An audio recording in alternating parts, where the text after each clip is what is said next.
gave up a TV job to start a podcast in your basement. If that doesn't scream midlife crisis, I don't know what does. It was Championship Sunday here in Indianapolis. What's the mindset then coming in as a defending champion? I want to win. No, I want to win. The young lady over my shoulder, Caitlin Clark. Not the best looking guy. And I don't think anyone's going to sit here and say, Matt Randazzo was really good looking. What has this last month, 2 months, 3 months been like for you? It's an important fan base for the Fighting Illini, is it not? It is. He turned 69 years young last week. He looked good, Coach. Oh, try it. Thank you. Welcome to Off the Air on a Tuesday here in the Quad Cities. It is Tuesday, March 18th. Thank you guys so much for watching.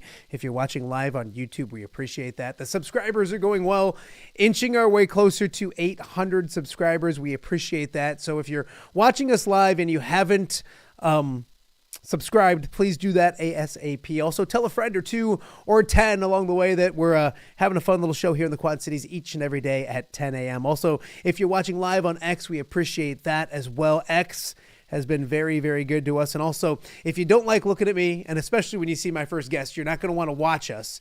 So you'd rather listen to us. We totally understand that. It's up on all of the podcasting platforms, everywhere you get your podcasts. If you get your podcasts on Apple or Spotify or iHeart or Podbean, wherever you get them, you can find the show there. And if there's a place where you can't find it, let me know, and I'll make sure we get up on there as well. Yesterday, we had an awesome show, a ton of views, a ton of viewers. We appreciate that. We had Luca Garza's dad, Frank Garza. Of course, Luca, the all-time leading scorer at the University of Iowa. Fran McCaffrey out at Iowa. So Frank, very insightful when it came to his opinions, also his memories and stories of Fran McCaffrey at the University of Iowa. So go check that interview out. Also, Tom Kakert was on the show because we are on Iowa basketball coach watch right now. Iowa looking for that new head basketball coach, and with West Virginia not getting into the postseason, the Darren DeVries rumors are at an all-time high. We'll watch that throughout the show, but Tom Kakert joined us yesterday with some insight. We appreciated him. And also our good friend Ken Prince talking Illini basketball because they are on their way to Milwaukee in the NCAA tournament. So check out yesterday's show when you get a chance later on today. A lot of great stuff there. Today, super excited about today's show because I know we're going to focus a lot on March Madness this time of year, and rightfully so, but the Steamwheelers kick off their season this week, Friday night at home against Green Bay.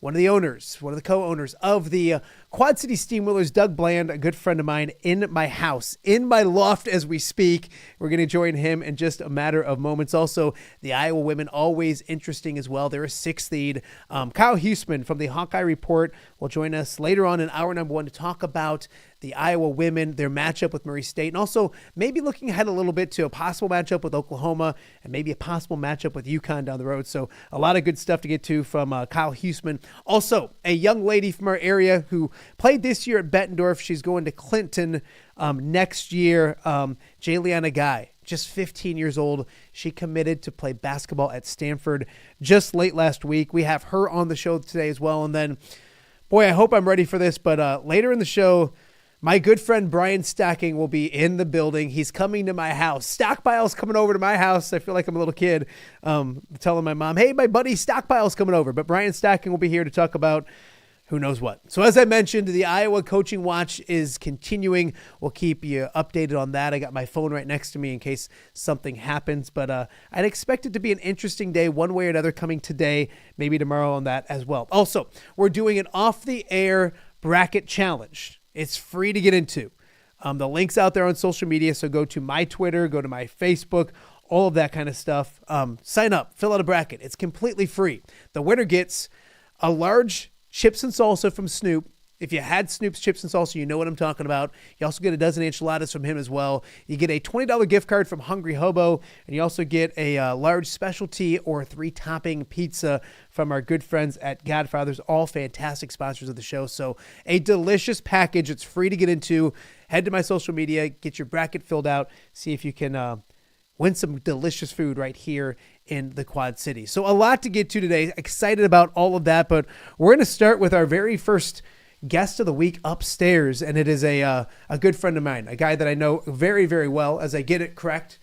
My good friend Doug Bland joins me. Doug, thank you so much for joining us. I appreciate this. And thank you for making the long trip out to rural Milan to join us. I appreciate it. Oh, it was a nice drive coming out in the country. I live out in the country myself, so I actually like coming out this way. It's pretty cool. Yeah, no, it's good living out here in the country, and I appreciate you coming out. It's a big week for the Quad City Steamrollers, so I want to talk to you about that and a whole bunch of other stuff. But it is game week, and this is how many years have you owned or been part owner of the team? Since 2017. Okay, so it's and I think what you've done is fantastic. The energy is always great. The excitement's always great. I feel like this year, especially too, there's an extra buzz with the organization of what's going on. Kind of talk about this week because it's a big week for the Quad City Steamrollers. Yeah, so you're 100% right. We went to a team dinner Saturday night, and the buzz and the atmosphere, the camaraderie in that room was unlike that I've had in the last 10 years. Well, I had a team in Dallas for 2 years before we came here. Yeah. So I've never seen that kind of just excitement and the aura in that room was just amazing. And, we only have four or five returning guys from last year's team. So a lot of new people on the roster that Coach Ross and Destiny and our whole crew just went above and beyond this offseason. And we've got a two-time MVP quarterback that we got this year. So I know that's an upgrade in that position that we've had. Some of the D-line and O-line are just amazing. I'm excited. This is we've got the most talent we've ever had for one of our teams, and having so much new blood. Sometimes you get a lot of vets on these teams and they get complacent and they just kind of go through the rhythm because, we've done this before. You got a bunch of hungry young guys that, man, they know this is a business trip. If they come here, they're wanting to get to the next level, right? So they're using this as, hey, I want to come to the Quad Cities. I want to make an impact. I want to dominate at my position and get a look at the UFL, the CFL, or the NFL. So those young, hungry guys are the ones we want. Absolutely. I want to talk about the team itself in just a second, but it is. I don't want to bury the lead because it is opening week, and Friday night's going to be big. I thought you guys have a fantastic special going on right now. I'm half Irish, so I do appreciate it. I'm half Irish. Yeah, there you go. So we got to make sure we keep our alliances with our nationality. But you look at that. Talk about. And it's a great rivalry, and that's the cool thing about the Quad City Steamrollers. You look at the different teams, and they've developed such good rivalries with Green Bay, with other teams in the area. A rivalry game on a Friday night, and a good special to get people in the door and to enjoy a great Friday night of football. Yeah. So with yesterday being St. Patrick's Day, March 17th, we did a $17 ticket offer, a flash sale. Any ticket in the house, $17. So it ends tonight at midnight. You just click on our link in the website, and then you have to hit the unlock button and then use the promo code Shamrock. So, first come, first serve on availability. So pick a spot in the arena you want to sit, bring your crew, bring your friends, your family, your coworkers, and I guarantee you, if you've never been to one of our games, you're going to be entertained. Well, that's the cool thing is because it is spring break for a lot of kids. And it's a great environment to go, pack up the kids, their friends, and head down to it. And the electric, and people talk about it when they come to the Quad Cities. And that's what I get excited about talking to the new guys that come. And a lot of them have probably maybe played here in the past as the bad guy, as the enemy. But they talk about what we have here in the Quad Cities. And it's not like that at every single arena that they go to. That's what, and it's important for the Quad City Steamrollers to have that home advantage, and they've had it every single year. Yeah, so me owning a team in Dallas, I can be firsthand knowledge of this and tell you that we have preferential treatment here for our players, our fans, our whole staff, because in Dallas, for me to get the TV station to come out and cover our game, I would have had to murder somebody at midfield, right? That's the only way we would ever got a TV station to come out to our games, because we were so far down the totem pole of indoor football team. You got the Dallas Stars, the Dallas Mavericks, the Dallas Cowboys, the Rangers, right? All those teams, and then they have a pro soccer team. Here we are the biggest professional sports team in the market. We are not. I'm not throwing shade at anybody else in our market, but we play on a national scale. We don't just take bus rides here. We fly to San Diego, we fly to Boston, we fly to Dallas. We're a national footprint in a national sport. So we are at the highest level of our sport, and the league, the IFL. So, it's when we say we're minor league, I mean, yeah, we might be minor league, but we're a national organization. Absolutely. And it's really quality, exciting football. Some of the most exciting football games that I've ever seen and got to cover. And I've covered a lot of college and all that kind of stuff. And it happens down at the iWireless Center, or not Wireless Center. I'm going to mess it up now. The Vibrant Arena. Yeah. It's the mark to me, guys. I'm still sorry, At ex-USD Field. There you go. Getting them all in. So, and I want to, this team is an exciting team, and you mentioned Coach Ross, and I've gotten to know that dude for years now. To have him back in the fold, the knowledge that he has about football and about the game that you're playing, the IFL and all those kind of things. How important is he to you, your franchise, this team, and also to this community? Because he's done a good job of entwining himself in this community as well. So to be honest with you, when I decided to move the team from Dallas to here, one of the big reasons I did that is because I spoke to Corey beforehand, because we were both in a smaller league in Dallas. He was the coach of the team in Omaha, and I had my team in Dallas, but it was a lower level league than what we're in now. And I said, hey, man, would you be interested in doing this? And he goes, my fiance is from Davenport. That makes sense. And we came up and he looked at the arena and everything. And if he would have said, nah, we're not interested, I might not have even done this, but that's how important I wanted to have him involved. And, it just has grown from there. And him and I are really close friends, and obviously business associates as well. But, when you play at the highest level, when you become an All-American in Nebraska, and then you become an NFL running back for the Baltimore Ravens, you've forgot more about football than most of us know, right? You play against Ray Lewis every day in practice. I mean, advantage. Yeah, right. Yeah, and the minds that he's been around. Eric Bieniemy was his high school coach. I mean, he knows EB on a personal basis. So now EB's an assistant coach with the Bears. So. I can't guarantee it, but I'd say pretty darn sure that you're going to see Eric Bieniemy at a couple Steelers games this year. That's awesome. That's awesome. We'll talk about this team. You mentioned the new quarterback, and that's something in this league. And when you say two-time MVP quarterback, that's an advantage, I think, in any sport, in any league, but in this one in particular because of what that guy does and how important it is at that position in all of football. Talk about the offense to have a guy like that, someone that has that resume with him when it comes to Quad City Steelers football. You got to be excited about that off the bat. And this is a credit to Corey, because when you get a call from a two-time MVP in the offseason saying, I want to come play for you because of your offense, that's pretty special because, we had a two-time Offensive Player of the Year as quarterback, but those 2 years that EJ had won Offensive Player of the Year, those are the 2 years that DeQuan won MVP. So he's like, if EJ can do that in your offense, I want to come. Yeah. So, and he can run, he can read defenses. He's got a long ball arm.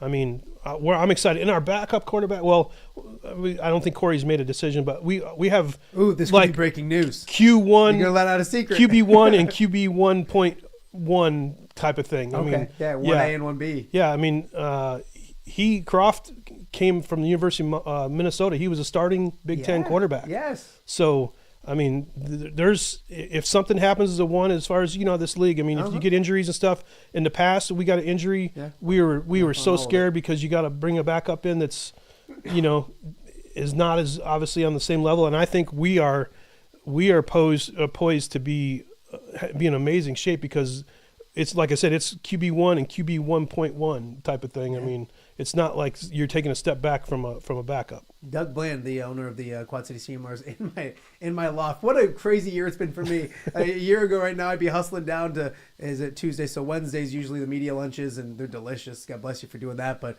here I am hanging out in my house with my socks on, hanging out with Doug Bland. This isn't too bad. Doug, this week, and kind of talk about the lead up to it because and I think you guys have done a really good job with, it's not just showing up in a market, putting the team on the field and playing football. Like, football is going to bring a lot of people out. I understand that, but you have to be entwined and engaged in the community. You've done that since 2017. Talk about this week because it's not just opening nights on Friday. It's something, the week is full of stuff and promotions and all those kind of things to get the community involved as well. Yeah, I mean, our staff, so Destiny Brown, our GM, I hired her back in the fall of 17 as intern from the University of Iowa. That's awesome. And she became our general manager, the youngest female general manager in the history of minor league sports. Yeah. And, they do an amazing job. I've lived in San Antonio since COVID hit. Once COVID hit, I had to go down there and kind of run business from down there. But they grabbed the tiger by the tail and just ran with it. I'm a support mechanism for them, and they do all the work up here. It's amazing staff, and they do a great job. And getting into the community is what's all it about for me. They go into schools. Game week, we'll do at least 3 to 4 school visits where the players will go into the schools during recess or during auditorium and speak to the kids. And every single kid at that school will get a free kids ticket to the game coming up. So it's pretty cool to be able to give that back to the community. And how cool is it for a little kid to come home? Mom, I met the quarterback of the Steamwheelers today. Yeah. And or Dad, look, we want to go to the game. Yeah, we want to go to the game on Saturday night or Friday night. So, and obviously a little kid in grade school can't drive to the game by himself, so he's got to bring mom and dad with him. So, hopefully we build a whole family of fans by doing this type of thing. It's funny, Doug, because you mentioned Corey Ross 2017, yourself 2017, Destiny 2017. And that means something because we've had professional sports in this area have ownership changes. The Quad City Steamers went through it before you got it. To have a foundation, to have somebody that's recognizable in the area that knows that this is the ownership group, these are the coaches, this is that has to resonate with your fans, that you feel safe about going to a game and kind of, it's almost like that relationship where you want to go 100% all in and love them because they're going to love you back and they're going to be here. Can you talk about that? Yeah, I'm not going to lie and tell you that it's been smooth sailing the whole time, because it's been, when COVID hit, that was one of the hardest things in my professional career ever. We had a road game in Cedar Rapids, went over there and just, beat the brakes off of them. We're coming back. We're going to host the Arizona Rattlers on our first home game. And then, all hell breaks loose and the whole world shuts down, So, at the worst time you can possibly be, because if you can imagine how much money it takes to ramp up for a season leading up to your first home game, because you make zero money until you have that first home game. Yeah. And then you get all the ticket sales, the sponsorship money and all that stuff. And literally we got the rug pulled out from under us 3 days before our first home game. Yeah. But yet payroll's still there, rent's still there, insurance is still there. Like everything was still there. And we were, it almost crippled us. Yeah. It set us back 2 years. And then, we were able to fortunately get some funding from some of the grants and stuff that went through the city of Moline, and to help us survive, and obviously they did an economic impact study that showed that the Steamwheelers and our games brought like $7.8 million worth of economic impact into the community per season. So, that was a big help for us to show, look, this is what having a team want us to, yeah. Yeah. So, yeah, it was, but creating that core, and then in the last year, we brought in a couple local business owners to be part of our ownership group. The guys from Suburban Construction, JR and Darren, they came on board. Larry Anderson from East Moline Glass came on board. Aaron Tennant, which is his partner. So we've got some great local business guys that understand having this team in this community, how important it is. And and it helps because it wasn't all on my back at that point, because one single person, I looked into the ownership of all the IFL teams. There was only me and one other person that were the sole owners of their team. The rest had ownership groups. Yeah. So, and that guy's a billionaire, the other one who had it. So, and you're not. No, I look at least last time I looked in my bank account, there was several zeros missing for that to happen. So, but it's great to have more people. The way I used to describe it was, look, when you got one guy with one line in the water fishing, you can only catch so many fish. Now we've got 4 different guys with lines in the water, so we're fishing with more bait in the water to attract more sponsors, to attract more fans, and it's a better opportunity for us to grow and make sure that this team's here for many years to come. I can't say enough good things about East Moline Glass. I've known Todd Anderson, Larry's son, and Larry for years and years. I do a golf outing that you guys have been great with as well, and East Moline Glass was the first sponsor to year one to jump on and say, absolutely, we'll do what you guys need us to do. So in this community, it doesn't get much better than Larry. Todd's all right. Todd's average. Todd's okay. But Larry Anderson's good people. So fantastic, and also awesome to hear that. When you look at this game, and it's Friday night, you want the amount of people and all those kind of things. But have you X's and O's it for me yet? Have you looked? I know that's Corey's job. But have you talked to Corey? And I have a feeling you know a little bit too. I'm a little active when it comes to most owners. Corey and I have a call every night after a game, or the next day after a game. And he probably doesn't like it when I give him my 2 cents, but I think usually I'm pretty much online with most of it. But Green Bay usually, I'm just calling it like it is. They haven't been very good for many years until last year. And then last year they were pretty darn good. But they lost several players from last year's team, and I don't think they're going to be as good as they were. But we played them 4 times last year, including the playoff game, and they beat us 3-4. So, I think we should be able to take care of business. But the thing is, you got 7 days of training camp, and then you have 6 days to prepare for your first game. Yeah. So there's not a whole lot of work. We got, like I said, a lot of new guys. So we only have 4 or 5 guys from last year's team. So the nucleus is all only been together for literally 10 days. So going into a game on a Friday when you haven't had a bunch of time to prepare, it's whoever picks up this offense, whoever picks up the continuity of everything. And usually at the beginning of the season, they're not really high-scoring games. It's the defense does most of the work in the beginning of the season, because until everyone gets their timing down, their flow going, if you historically look back at the first two games of any season, the numbers of total scoring are probably down by 20 to 30 points.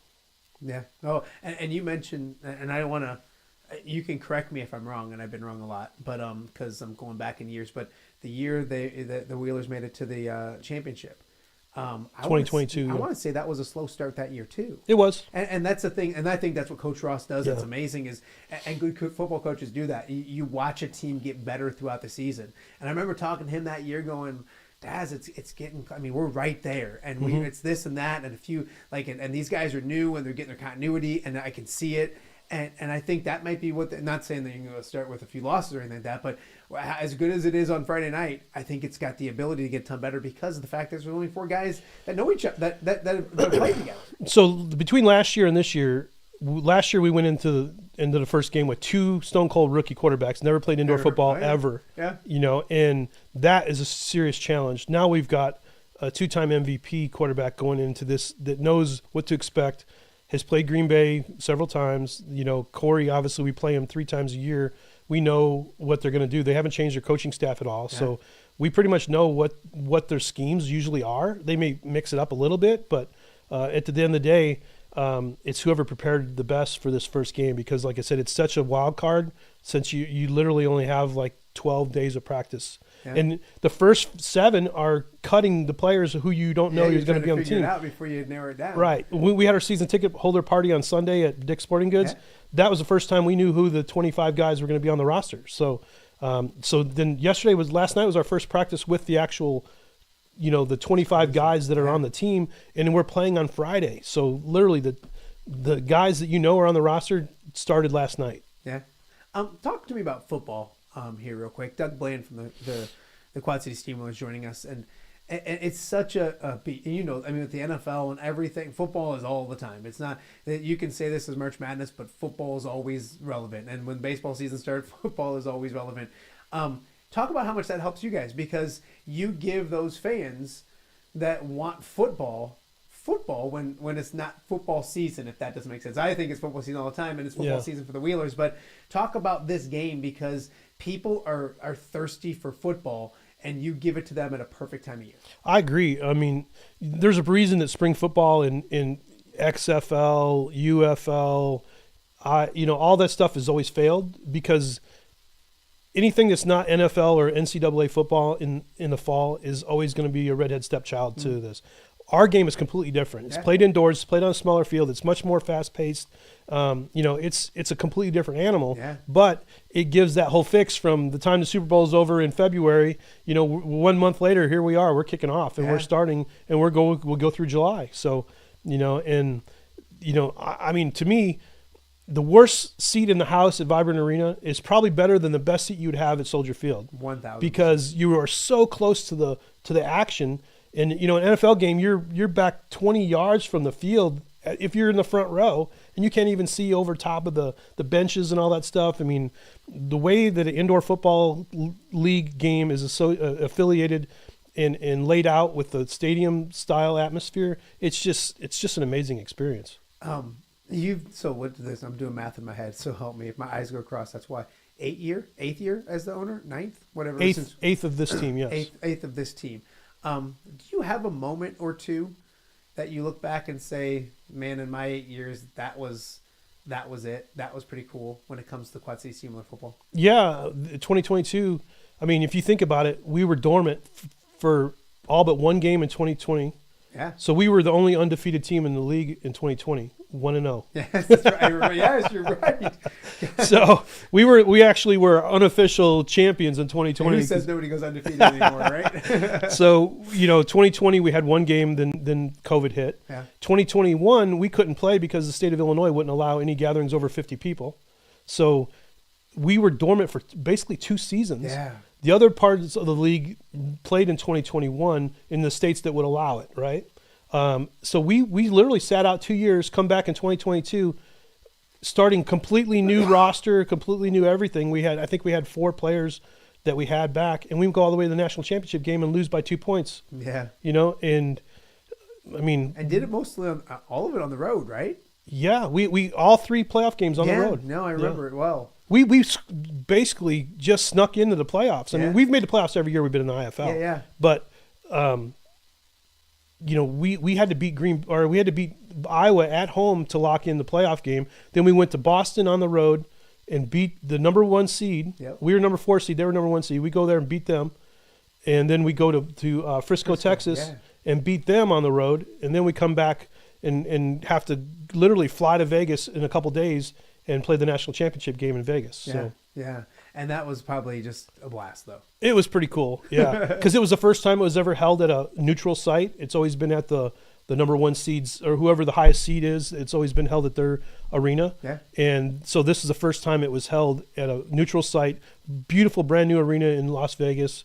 And, it's cool to walk in there and you see your team's name, on the infield, in the end zone with steam wheelers, and it was a big to-do thing. We walk in the Skybox suite and they got cookies with our logos on them and stuff. It was a really cool experience. Obviously, we fell 2 points short, but I think this year we've got something for them, though. Before we let you go, give us and I'm not kidding. I feel the energy and the excitement. I love this because Doug was one who reached out to me, and I want to do as much with this show with the Wheelers and the Storm and the Bandits and all those kind of things. And I've had people reach out to me and say, hey, I remember the first month Bobby doing this, I was like January something, and a guy reached out to me. He's like, are you going to do anything on the Wheelers? And I'm like, I am in March, I promise you. And so you get that vibe, you get that feeling and stuff. And so Doug reached out to me and said, hey, I want to be on the show. And I said, absolutely, let's do this. So I appreciate you coming out. There is a buzz. There is an excitement. Give us the pitch on coming out there on Friday night, because before we let you go, because it's 2 really good franchises doing battle. I promise you guys will walk out of there. If you have young kids, you will walk out of there and they will be smiling, and they'll probably have some souvenirs, and not because we just want you to buy souvenirs, but because they'll be vested in what the product is as well. Yeah, I mean, what hooked me on indoor football, my college teammate was teammates with Kurt Warner at the Barnstormers. Mm-hmm. So a guy named Ronnie Moran, we went to school together in Ottawa, Illinois. Okay. And he played for the Barnstormers, and they used to come to California and play the Anaheim Piranhas. So the first arena football or indoor football game I ever went to was Barnstormers versus the Anaheim Piranhas in California. Yeah. After the game was over, they all came down to my house. Well, not all of them, but a bunch of the team guys came to my house in Newport Beach, and we all hung out together. And I got hooked in, right? Yeah. So when the opportunity to come to buy a team in Dallas, I jumped all over it, right? And then the chance to move it here to 90 miles from the town I grew up in, I had to do this, because the first time you go to an indoor football league game, you're going to be blown away by the excitement, the speed of the game. It's not like other sports where the only time people really cheer is if somebody hits a home run or something like that, or if somebody scores a goal. Yeah. I mean, you're cheering at a fourth down, you're cheering at an interception, you're cheering at a fumble, a big play, touchdowns, everything. So there's hit against the boards where you think the guy might be dead. There's That's so the many cool stuff. there's so many plays in one of our games that just get you off your feet. Like, wow, I can't believe what I just saw. Yeah. Versus, in other sports, it's only these rare occasions when something happens in a game where people get excited. So, if you're listening, I'm telling you, come to our game. You will not be you won't be unsatisfied. You're going to be very excited that you came, and your kids are going to love it. I don't care if you're 8 or 80. You come to one of our games, you're going to love it. Yeah, there's a flash sale going on right now till midnight tonight. So this is the Tuesday episode. So if you're listening to this tonight, you have till midnight. If you're watching this later on today, you have till midnight. You go to the link and you put in Shamrock because it's the St. Patrick's Day kind of flash sale, but you have till midnight. $17 for whatever ticket that you want to pick out. Tickets, not just tickets, whatever. Get yourself 10 of them if you want to. Get that place filled up for Steamwheeler football. We're sold out for all of our Skybox suites, all of our party coves. Amazing. Like everything's sold out from the corporate side of things, but there are still regular, grandstand seats available. So absolutely, get them while they last, and I guarantee you, like you said, afterwards you get to come down on the field. You might be able to get a selfie with the guy who made the game-winning touchdown. There's such good. Coach Ross, I can't say he has been. I'm still thinking of all the professional coaches in 25 years that I've dealt with. I mean, Coach Ross is if not at the top of one of the top of the list when it comes to just individuals and human beings. So awesome human being. I'm going to go down. I got to get to the media. Is there a media lunch tomorrow? Wednesday, yeah. Destiny, I didn't get one. That's my fault. No, I'm teasing. But I might get down there and do that as well. And we're going to get Coach Ross on the show one of these Tuesdays or Mondays, Tuesdays, Wednesdays. That works out best for him to come in of a game week and chat as well. So, and I will say some of my favorite moments have been almost getting killed shooting Wheelers games because I'm on that side of the board. And Corey got it really bad one year. It's dangerous for us as well. So I appreciate you coming out here. Thank you for having me, and I appreciate you helping us spread the good word about the Steamwheelers and the great form of entertainment that we get to offer to the city and citizens of the Quad Cities. Yeah, we're going to continue to do more with these guys as well. And thank you. He's been a great sponsor and supporter of my dad's golf outing probably the last 5 years. And so I appreciate what the Wheelers do with that as well. I'm going to get you out there golfing one of these years. I will. One of these years. Corey went out one year, and I think he golfed pretty good. So anyway, Corey's pretty good. He's a sneaky golfer. Yeah, I know it. He's athletic. Those athletes are good at everything. It drives you crazy. So, Doug Bland with the Quad City Steamwheelers. Thank you, my friend. Thank you. Appreciate it. All right, we got a lot more to get to here on the show today. Coming up after the break, we're going to talk a little March Madness. Kyle Huesmann with the Hawkeye Report. We'll talk about the Iowa women. We'll take a peek, make sure the Iowa men haven't had a new head coach in this conversation that we've had with Doug Bland. All that and much, much more. You're watching a Tuesday edition of Off the Air with Matt Randazzo. We will be back right after this.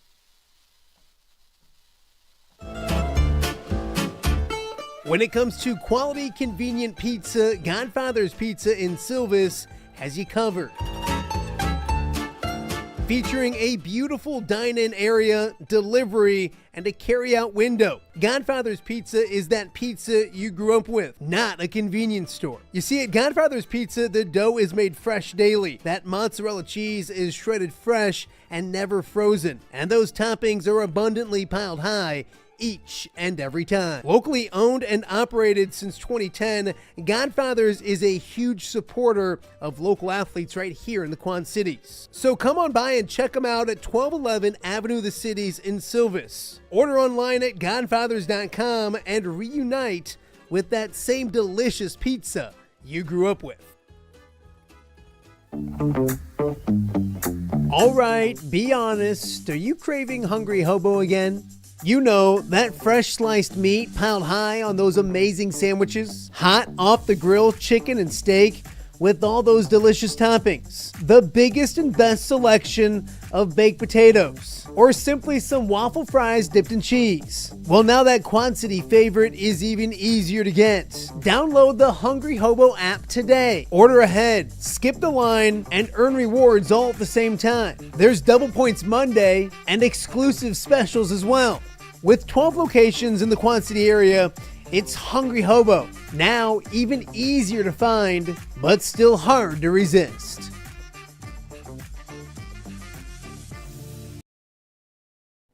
Hello, Dan Pearson here of FCA.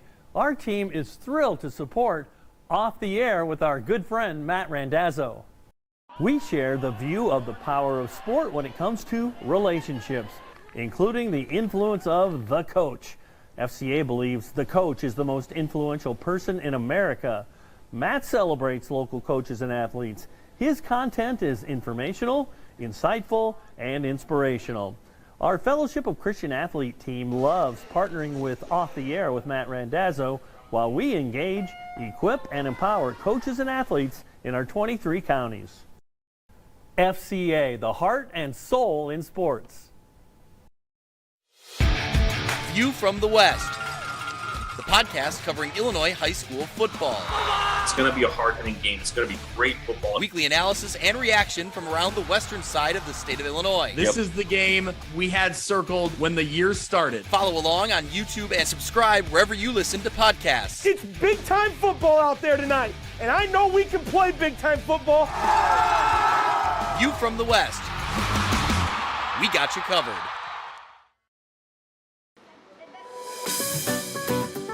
Are you looking for the Quad City's best chips and salsa? There's only one dude to turn to. Right on. Snoop. Hand-cut chips, fried fresh with that crunch you've come to love.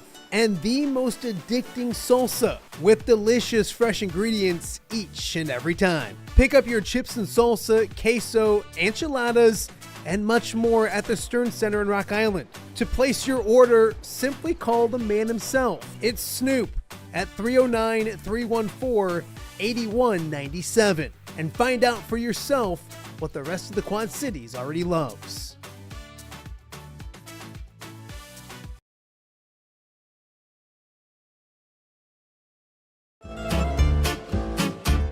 When it comes to quality, convenient pizza, Godfather's Pizza in Silvis has you covered.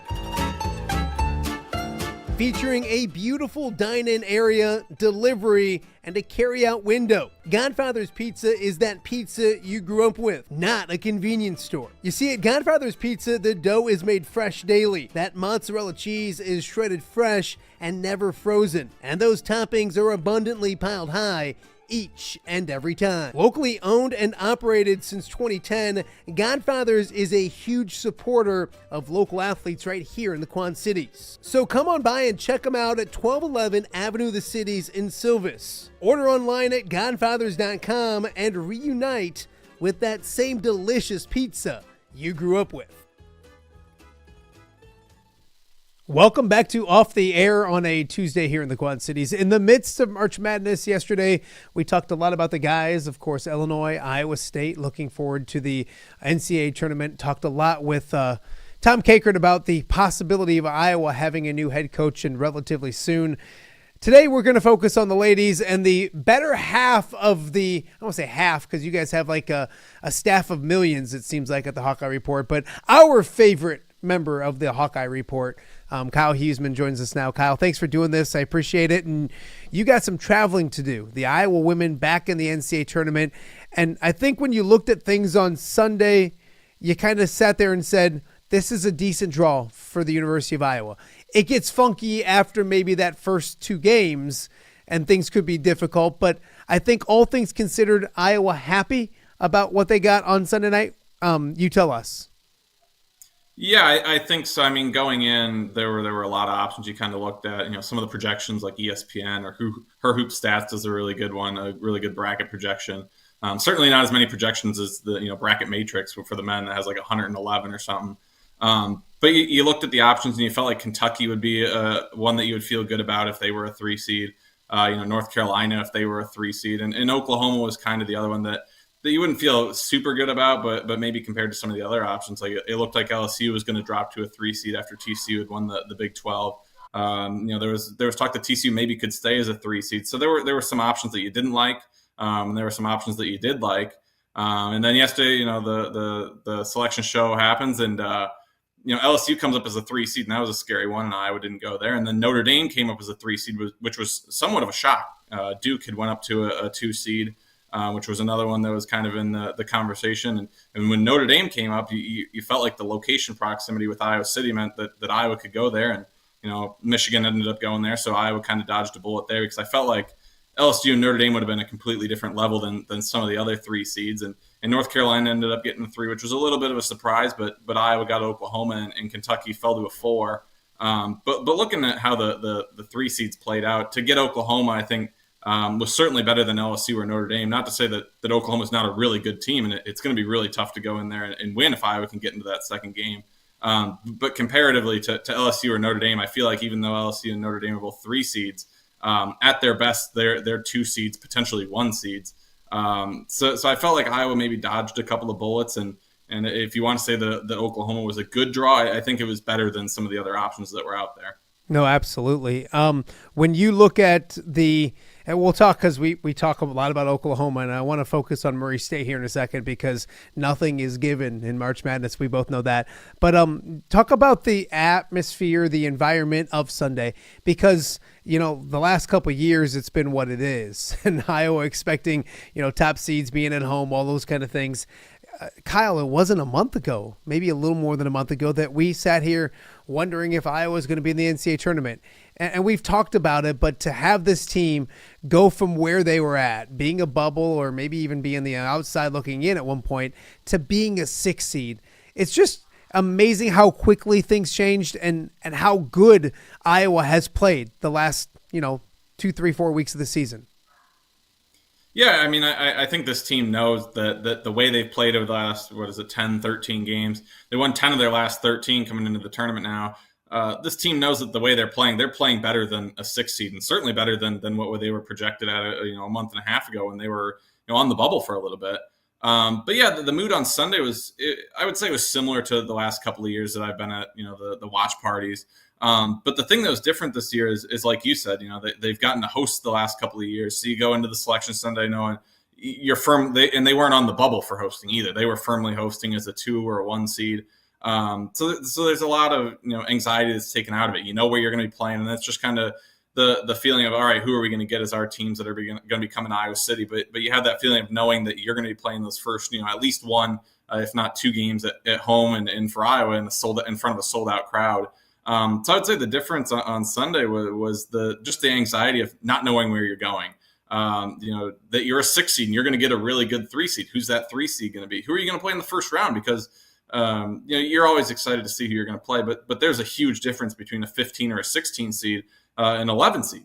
Those 11 seeds are those really high level mid majors that really had really good seasons and maybe just didn't have the same resume to get a higher level seed. But the 11 seeds are always really tough mid majors. So the thing that was on Sunday was just all the unknowns. Where are you going? Who are you playing? Who's going to be that top seed in your region, that 3 seed?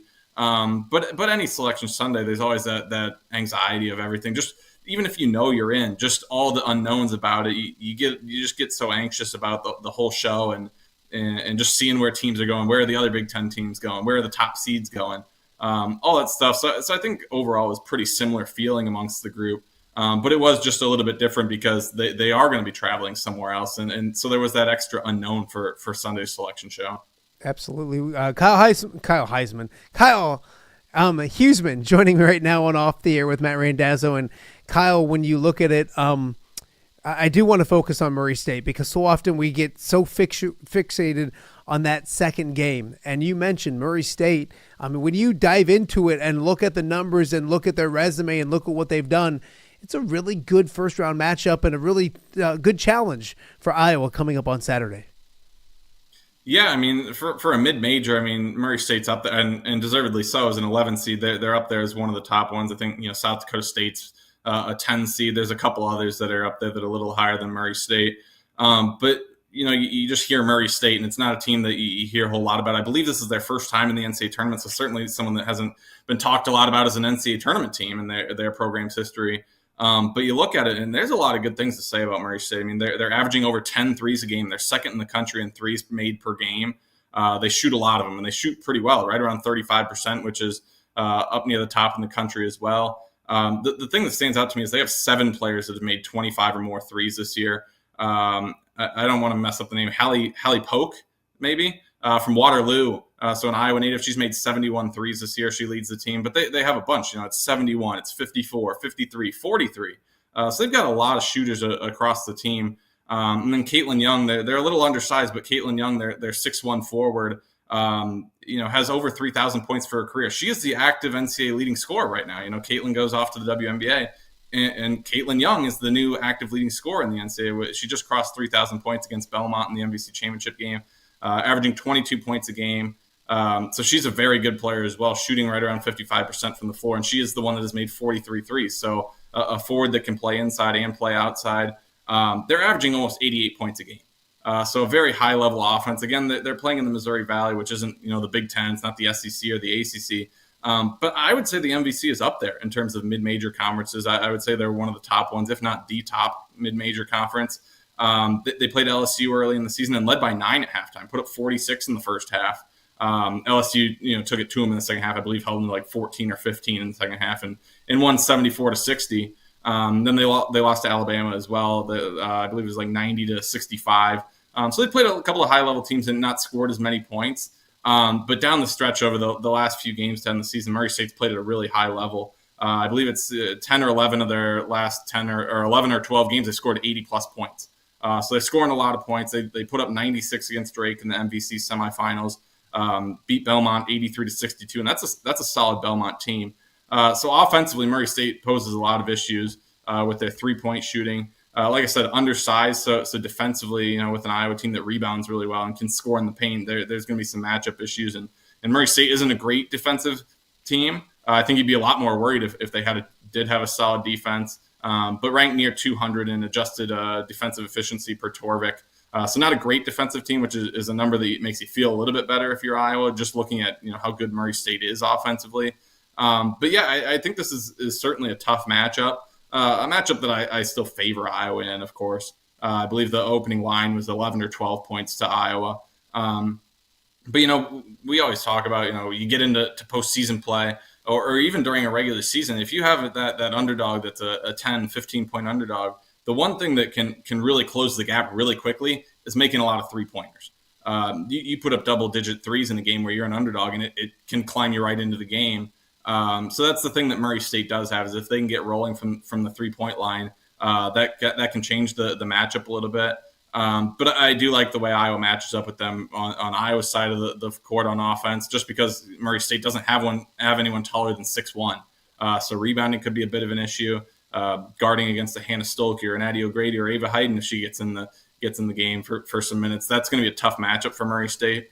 But overall, I mean, again, don't hear Murray State and just think, oh, Missouri Valley, first time being in the NCAA tournament. This is a solid basketball team with a lot of good players. Caitlin and Kate and Gabby and company are no longer there, but there are some players that have played a lot of postseason basketball. Obviously, those freshmen that we've talked about all season, and Lucy comes over from Villanova, so doesn't have quite the experience that the others may.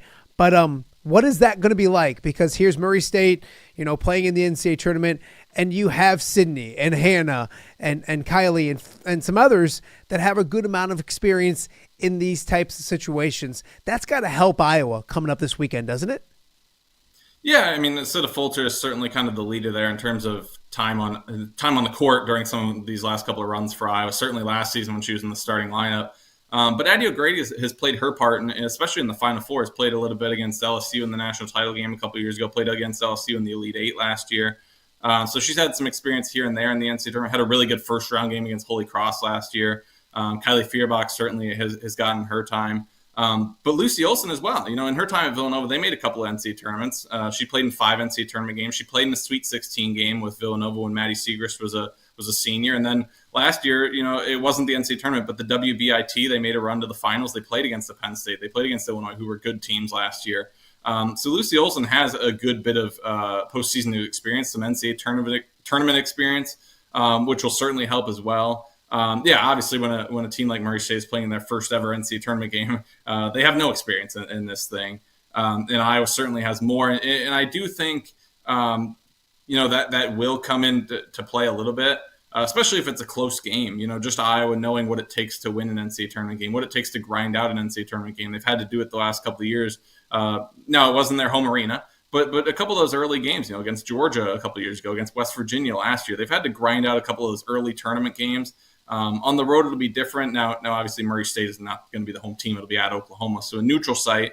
But I do think that experience comes into play a little bit. Certainly, the leadership of Asita Folter will be crucial. And just like I said, those players, Lucy with her experiences in postseason play, and Sid and Kylie and Addie O'Grady, the ones that have played, and Hannah Stolke, of course. I didn't mention her either. Hannah has played the biggest role of all of them. Potentially, she played major minutes in both NCAA tournaments where they made it to the national championship game. So Iowa does certainly have a lot of experience. Not the experience of some of those players that you mentioned that are gone, but they have a lot more experience than the team they'll be playing in the first round.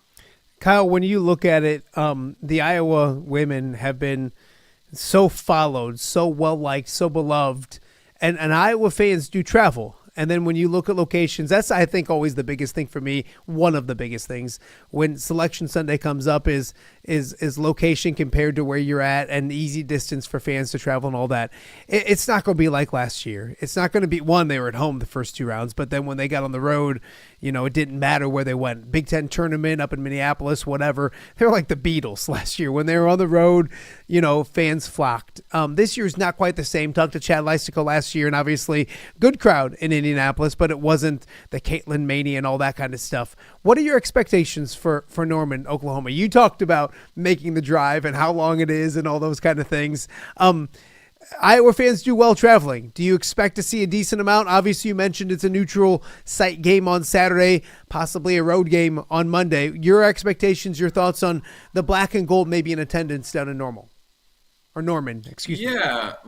We'll see. I think it'll be interesting. Like I said, 10 hours. I mean, Midwest people love to drive places, right? They never say they want to fly. So, yeah, we can drive 10 hours. Like, it'll be fine. So I think there'll be a good group that go. Like you said, I don't think it'll be anything quite like the last few years. But yeah, Indianapolis got a decent group of fans. Certainly, the NCAA tournament is a different level than the Big Ten tournament. I've heard of some people that are talking about buying some tickets. I've seen it on our message board and on Twitter.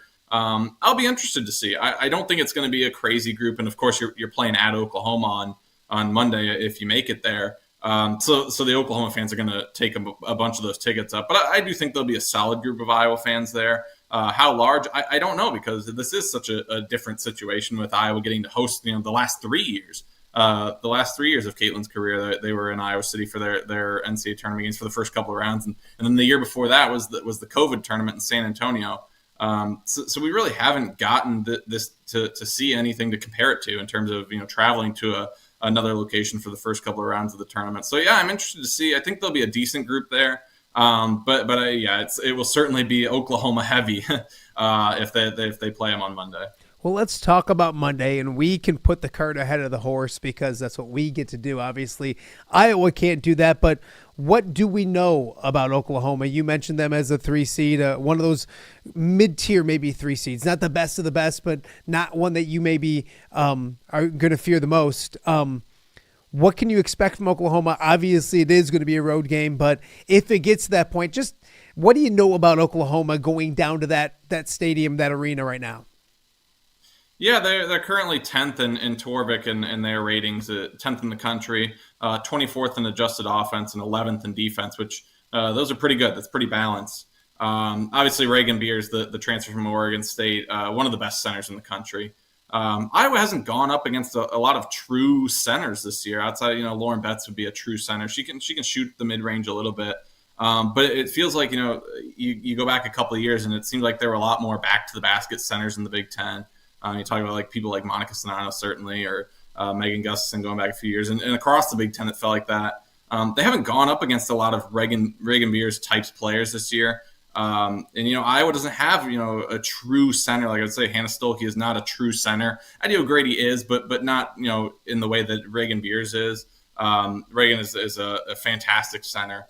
But Oklahoma's got some really good players. Peyton Verhulst is a fantastic 3-point shooter. Sahara Williams is from Iowa, from Waterloo, a forward that is young but a really good player. So Oklahoma would be a really tough matchup. Again, like I said, it's not one of those where when I said that Iowa got one of the better draws, it wasn't to say that Oklahoma's bad. It was just better than what I think an LSU matchup would have been or a Notre Dame matchup would have been.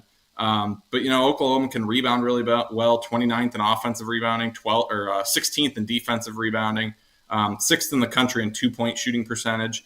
Not a great 3-point shooting team. 132nd in 3-point percentage. But defensively, they do a really good job. They holding teams to, like I said, they're 16th in defensive rebounding, so they don't give a lot of offensive boards.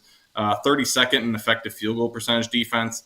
So a really solid defensive team. Obviously for Iowa, they've really taken it up a level on the defense this year, which will help them. But yeah, Oklahoma would certainly be a very tough matchup. Again, the way that Iowa's played over the last, over the last month or so, is certainly better than they played throughout the early portion of the season and the middle portion of the season. So some of Iowa's numbers look drastically different if you set the filter for the last month or so. But yeah, Oklahoma's a really good team. 25-7 in the SEC in the first season there is really good. It's a game that Iowa can win, but on the road at Oklahoma, I don't know what Oklahoma's attendance looks like this year. But certainly a second-round NCAA tournament game with a Sweet 16 bid on the line, you would assume that it's going to be pretty close to sold out there. Kyle, I want to look big picture for a second before I let you go, because you looked last year and in recent years, and Iowa was that marquee team. You go back to Caitlin's freshman year and who they played in the tournament and all those kind of things. They seem like they still are. They seem like when you put them in a bracket and you have that possible, Sweet 16 game with Paige Beckers and UConn and another, obviously one of the most historic teams in women's college basketball. And then there's USC at the top and Juju Watkins on her way to maybe a national championship. Can they go through the old Iowa guard? The matchups look nice for primetime games in women's basketball. Do you agree kind of with that? Because it feels like while Iowa was just a 6 seed, they still found ways to put really good matchups possible if the Iowa Hawkeyes continue to move on, becoming maybe a bigger brand, obviously a bigger name, a bigger brand in women's college basketball.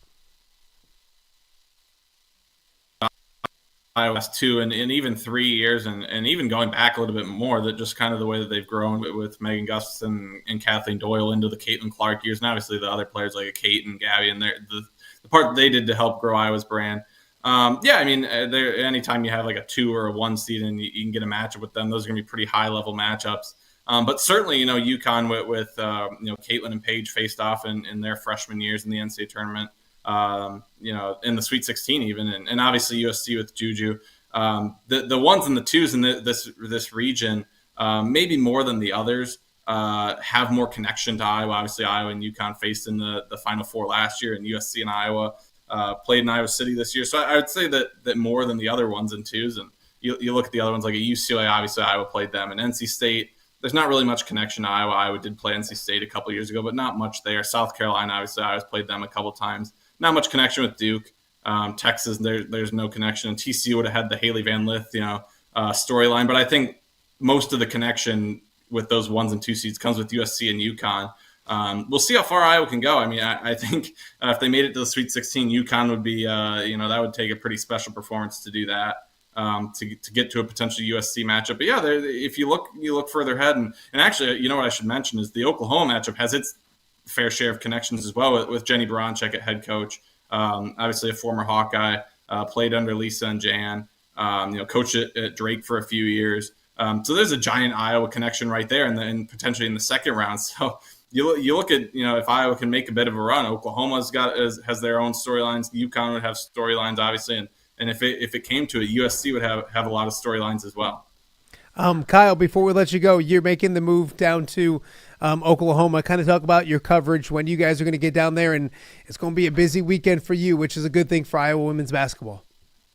Yeah, I'm going to have an article out tomorrow. Just kind of, I'm going to break down, Iowa, like I mentioned, adjusted offensive and defensive efficiency. I'm going to break down some similar teams from years past and see how those teams did in the NCAA tournament with similar stat profiles to Iowa. I'll have an article out on that tomorrow. And then Dennis and I will be headed down on Thursday, a little bit later in the week, with the Saturday to Monday Norman regional format. So we'll be driving down on Thursday, and Friday will be the full media day. We'll get to talk to Iowa. We'll get to talk to Murray State players and coaches. We'll get to talk to Oklahoma and Florida Gulf Coast, who's the other one in the Norman regional. So plenty of coverage with the full media day there. I'm sure we'll get time to see some practice from Murray State, some practice for Iowa, just get some video clips up of that. And then obviously I'll have a full game preview for Murray State. And if they can win there on Saturday, we'll have a full media day with Iowa and Oklahoma on Saturday or on Sunday. I'm so used to Iowa's played the Friday Sundays for a couple of years. I'm so used to that. But yeah, Sunday would be then the media with Iowa and Oklahoma, and then obviously another game preview for Monday with Oklahoma if they can get there. No, it should be a fun weekend for sure. If you're following on X, it's what is it? A Huesmann Kyle? What is it? Tell the people. It's just at Huesmann Kyle. It's a pretty basic one. But yeah, last name before first name on Twitter. I love it. And of course, great promotion right now. The Hawkeye Report's like $1 for your first week. So, no better time with what's going on with men's basketball. And then obviously the women hitting the road here soon for Norman, Oklahoma. A great time to do it. Hey, let me give you some advice as a Wiley veteran. Take the early shift driving on Thursday. If you and Dennis are going to split I don't have to drive. It's Dennis's car. He is offered to drive the whole way. So he drove you to can Dallas kick back a couple years ago. and relax. And honestly, by 11 a.m., just get your phone out. Get your tablet out. Watch NCAA basketball. You got a good gig. Yeah, I'm still almost 6'2", so my legs are pretty long. So after a while, the legs start to hurt. So I mean, I'm not gonna sit here and complain and say that I have a bad deal because I don't have to drive at all. But yeah, those 10-hour drives. Dallas was even further, and by the middle or even the end of it, I mean, the legs are starting to hurt a bit. I remember doing Buffalo a few years ago, and it was about the same, maybe a little less. And it gets, who says us media guys don't have it hard every once in a while? Now you get to go watch basketball for 4 days, so I don't think people feel too bad for you. But Kyle, we appreciate it. We'll check in with you when you're down in Norman as well, and we appreciate everything you do for our show as well. So be good, enjoy the trip, and get some W's. Get this team to the Sweet 16. Yeah, thanks for having me on. All right, that is Kyle Huesmann, the heart and soul is what I like to call him, of the Hawkeye Report with Tom Kakern and company over there as well. So remember, check out all of his stuff when he gets down to Norman and before then as well on the Hawkeye Report. Well, we got a lot more to get to. We are just warmed up. A lot more straight ahead right here on OTA on a Tuesday.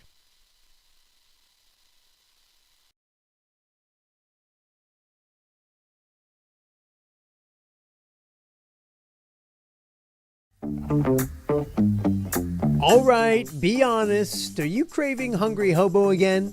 That fresh sliced meat piled high on those amazing sandwiches, hot off the grill chicken and steak with all those delicious toppings, the biggest and best selection of baked potatoes, or simply some waffle fries dipped in cheese. Well, now that Quad City favorite is even easier to get. Download the Hungry Hobo app today. Order ahead, skip the line, and earn rewards all at the same time. There's Double Points Monday and exclusive specials as well.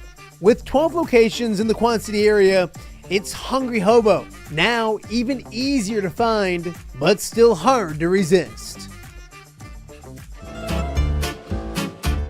When it comes to quality, convenient pizza, Godfather's Pizza in Silvis has you covered.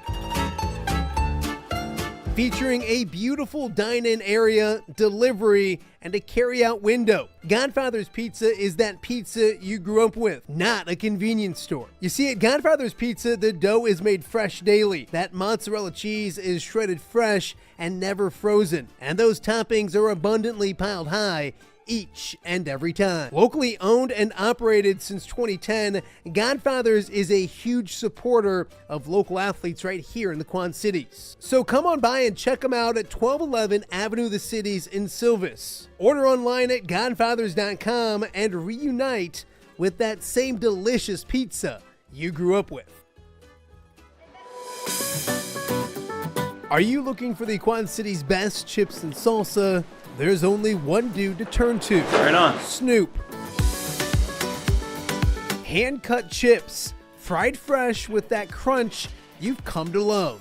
And the most addicting salsa with delicious fresh ingredients each and every time. Pick up your chips and salsa, queso, enchiladas, and much more at the Stern Center in Rock Island. To place your order, simply call the man himself. It's Snoop at 309-314-8197. and find out for yourself what the rest of the Quad Cities already loves. Welcome back to Off the Air with Matt Randazzo here on a Tuesday in the Quad Cities. This area has been really good when it comes to local basketball talent. And you think of the guys that have made it to the next level and then, of course, the professional level as well. But of late, especially, the young ladies have shined. And there's a young lady who's made a college decision already. We're joined now by Jhaliana Guy. She played her freshman year at Bettendorf, heading back to Clinton for her sophomore season. And Jhaliana, you made a big decision late last week. You're wearing the Stanford Cardinal logo on your sleeve, or on your chest, I should say, to commit to Stanford as a 14 or 15-year-old. I don't know how old you are. 15-year-old. What was that like? And take me through that decision. I'd say for the most part, it was more of the coaching staff.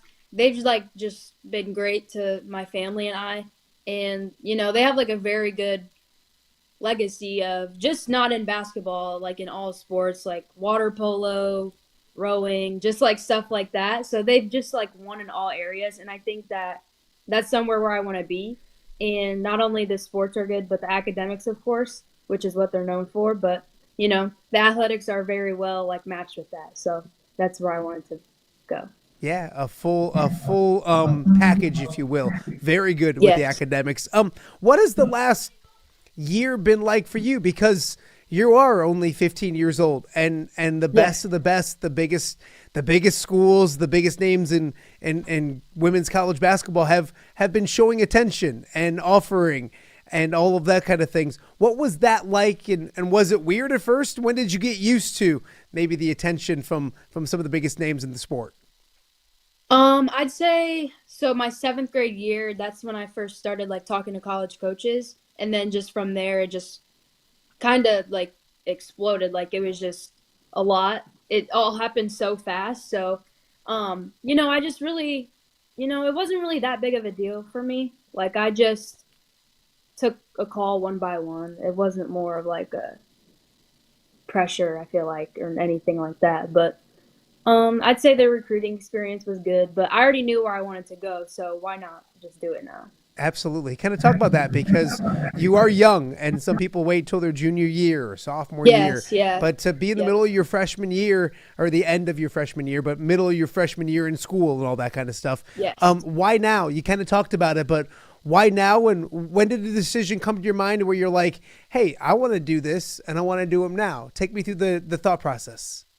I'd say that for the most part, it was a very thought out decision. I thought this out for a while now. I just always considered Stanford one of my top schools. And when I went on my visit and all that stuff for the first time, because I just previously went again, I just fell in love with it again. And I'm just yeah, this is what I want to do.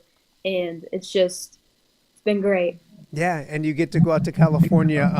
When you get through a winter here in the Quad Cities, that's probably not a bad thing to go to California. You think of yourself as a West Coast girl. Kind of talk about that, because you're a Midwesterner with some nasty weather and all that kind of stuff. Is it nice to see some sunshine maybe during December and January when you go out there? Yeah, I think I love the summer. I love the perfect 70-degree weather. It's just such a good temperature where I can wear a jacket, or I can wear a short sleeve. It's just the perfect weather. But I'm very used to the Midwest. We just had 70-degree weather. We had tornado this week, so. Yeah, no, absolutely. Jhaliana Guy joining me now, the latest commit to Stanford University. This love of basketball, you talked to me about being in 7th grade when you started getting attention, but it wasn't 7th grade when you started playing basketball. I know that for sure. Yep. When did the love come? Where did it come from? And tell me how this developed so quickly.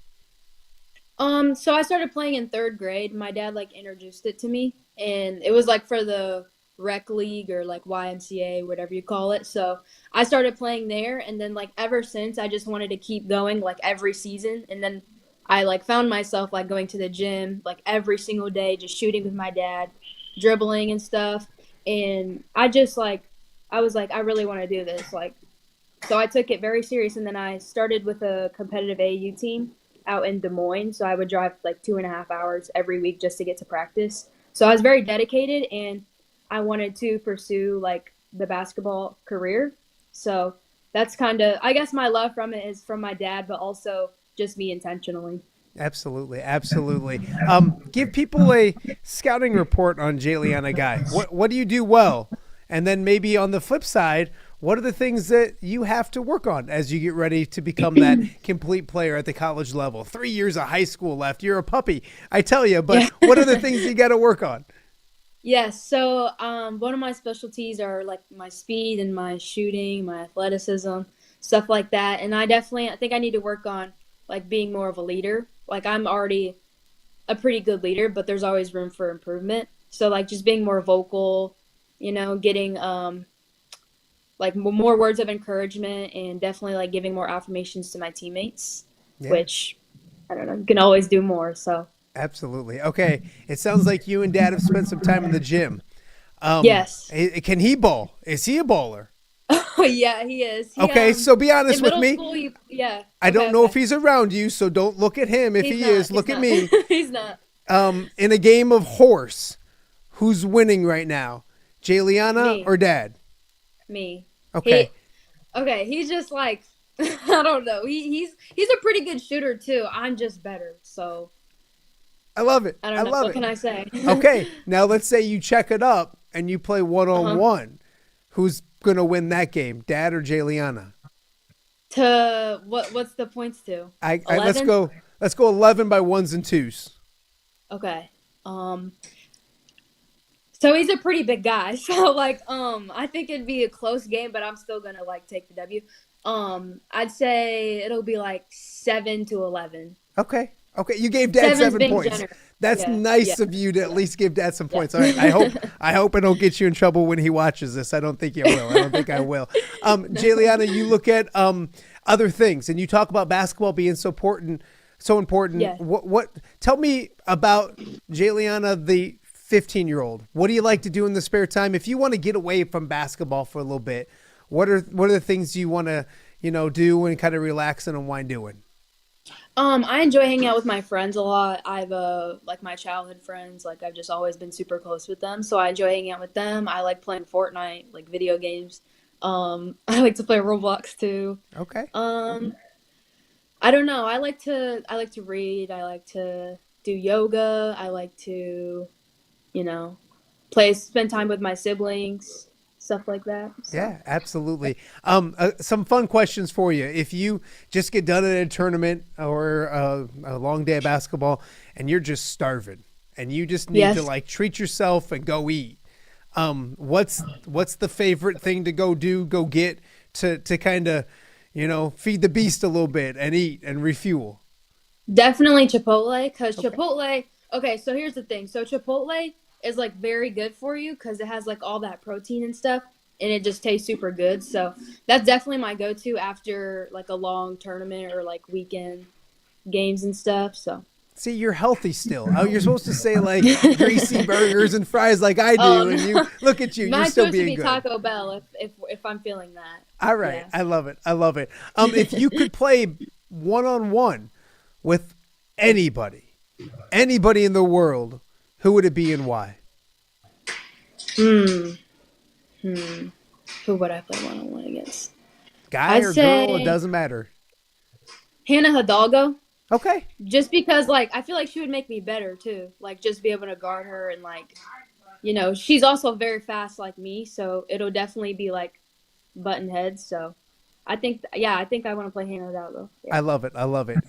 Going back to Clinton, and I've known Coach Marks and Kathy Marks for a long time, have a ton of respect for her. Talk about that and how excited are you to maybe go back to Clinton, go back home and kind of start something special with the River Queens? Yes, so I just recently came back and I'm very happy and I'm very good with my decision. So I definitely want to go to state with them just because they haven't in a while, and I just think that it'll be super good for the community, just knowing that everybody knows the what's it called, legacy or anything, but Yeah, I really want to win a state championship with Kathy, and I think she really wants to also. So Absolutely. Yeah. Absolutely. A few more for Jhaliana Guy before we let her go. You look at now having this decision done. Do you feel like now you can focus on just basketball? Not that you're not already Yes. focused on basketball, but it is when you have to do different things and take different phone calls and make big decisions. I have trouble figuring out what to have for breakfast, Jhaliana, more or less making a decision about where I'm going to go to college. So kind of talk about that because you get the ability now to focus on that sport you love. Yes, so I'm a big worker. I love like being in the gym all the time, constantly, just getting better and improving like on my game. So I think that's definitely like one of the big like parts that I say I committed for, just so I could take that like big weight off my shoulders and having to make so many calls every day and just focus on what I love doing the most. So Absolutely. Well, I'll tell you what, Jhaliana, I have a freshman in high school. He'll watch this and he'll get mad at me for saying this, but I don't know if he could sit here for 12 minutes with his old man and chat. Extremely impressed with you. Extremely impressed with your personality, all that. I've seen you play once or twice before. Obviously impressed with that as well. Do you know who Chasen Randall is? Have you heard of Chasen Randall? No, I have not. Okay, so he's old like me. He's younger than me, but he plays professional basketball overseas right now. Actually, he's in the G League, but he's played the WNBA or in the NBA, excuse me. And he's from Rock Island. He went to Stanford. So you remind me of him because he was a Stanford kid and went to Stanford, won Mr. Basketball in the state of Illinois, and then went to Stanford. And he's Stanford's all-time leading scorer on the men's side of things. He's from Rock Island, Illinois. Yeah, I remember Coach Pay telling me that. Absolutely, yes, absolutely. Yeah, You need to hook up with Chasen when he's back in town because he's a fantastic young man. Stanford tends to get fantastic people to come to their college, and now they get Jhaliana Guy as well. I appreciate you doing this. Best of luck in the future, and I'm sure we'll chat over the years before you head to college. But congratulations once again. Course. Thank you so much, Matt. All right. That is Jhaliana Guy as she gets ready to eventually play college basketball at Stanford. Of course, she'll play her sophomore season of high school in Clinton coming up next season. We got a lot more to get to. You're watching Off the Air on a Tuesday right here in the Quad Cities. All right, be honest. Are you craving Hungry Hobo again?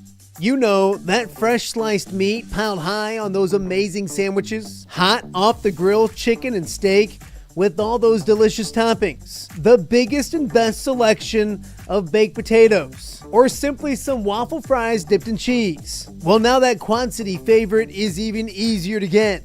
Download the Hungry Hobo app today. Order ahead, skip the line, and earn rewards all at the same time. There's Double Points Monday and exclusive specials as well. With 12 locations in the Quad City area, it's Hungry Hobo. Now even easier to find, but still hard to resist. When it comes to quality, convenient pizza, Godfather's Pizza in Silvis has you covered. Featuring a beautiful dine-in area, delivery, and a carry-out window. Godfather's Pizza is that pizza you grew up with, not a convenience store. You see, at Godfather's Pizza, the dough is made fresh daily. That mozzarella cheese is shredded fresh and never frozen. And those toppings are abundantly piled high each and every time. Locally owned and operated since 2010, Godfather's is a huge supporter of local athletes right here in the Quad Cities. So come on by and check them out at 1211 Avenue of the Cities in Silvis. Order online at godfathers.com and reunite with that same delicious pizza you grew up with. View from the West, the podcast covering Illinois high school football. It's going to be a hard-hitting game. It's going to be great football. Weekly analysis and reaction from around the western side of the state of Illinois. This is the game we had circled when the year started. Follow along on YouTube and subscribe wherever you listen to podcasts. It's big-time football out there tonight, and I know we can play big-time football. View from the West. We got you covered.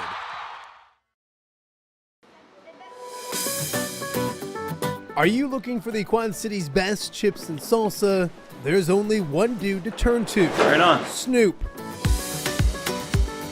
Hand-cut chips, fried fresh with that crunch you've come to love. And the most addicting salsa with delicious fresh ingredients each and every time. Pick up your chips and salsa, queso, enchiladas, and much more at the Stern Center in Rock Island. To place your order, simply call the man himself. It's Snoop at 309-314-8197 and find out for yourself what the rest of the Quad Cities already loves. Welcome back to Off the Air on a Tuesday here in the Quad Cities. Tuesday, March 18th. Thank you guys for tuning in and watching. If you're watching us live on YouTube, we appreciate that. Make sure you subscribe.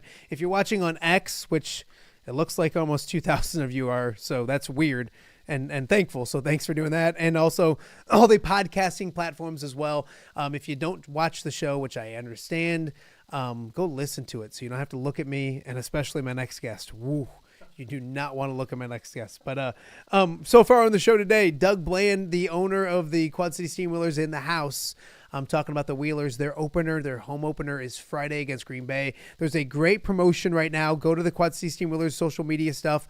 Put in Shamrock, and you can get any seat in the place that you want for $17. So you can get 10 of them. Spend $170, get 10 people, go down on Friday night. It'll be a great time as well. So Doug Bland talking to us about the Steamwheelers. Kyle Huesmann had all the information you need to know about the Iowa women as they get ready for the NCAA tournament. I will add also, we're efforting on Thursday. We should have Rob Brooks, the voice of the Iowa women, on Thursday, so that'll be a lot of fun. How impressive was Jhaliana Guy, 15 years old.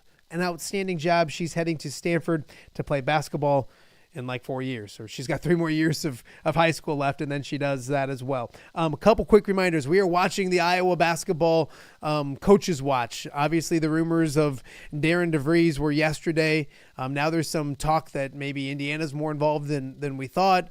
There's also Ben McCollum from Drake. Obviously, he's got his focus elsewhere. So I think the vibes I've been getting from the people I've talked to, we should know within the next day or so if Iowa's going to get Darren DeVries, if that's the guy, or if they're going to move on. Where Darren DeVries, that's the big domino, is what I'm being told right now. And we should know sooner than later, I think, when it comes to that. So we'll keep an eye on it throughout this show as well. And, of course, we'll try to effort to get Tom Kakert on tomorrow, as long as he's not covering a new coach. We'll see. So, and also, I want to remind everyone, right now we're doing our Off the Air bracket challenge. Go to my social media. We'll put it up there again. I put it up again this morning. Click the link. Fill out a bracket. It's completely free. Winner gets a bunch of great food from Snoop. Chips and salsa, enchiladas, great stuff. Also get a large specialty or 1-topping pizza. My fault. 3-topping pizza from Godfather's, and then also a $20 gift card to Hungry Hobo. All 3 outstanding sponsors of Off the Air with Matt Randazzo. We can't thank them enough. So take the time, completely free. Try to win some awesome food right here in the Quad Cities. So recently I've been asked probably a couple times, when are you going to have that one guy on the show? And I'm like, well, who's the one guy?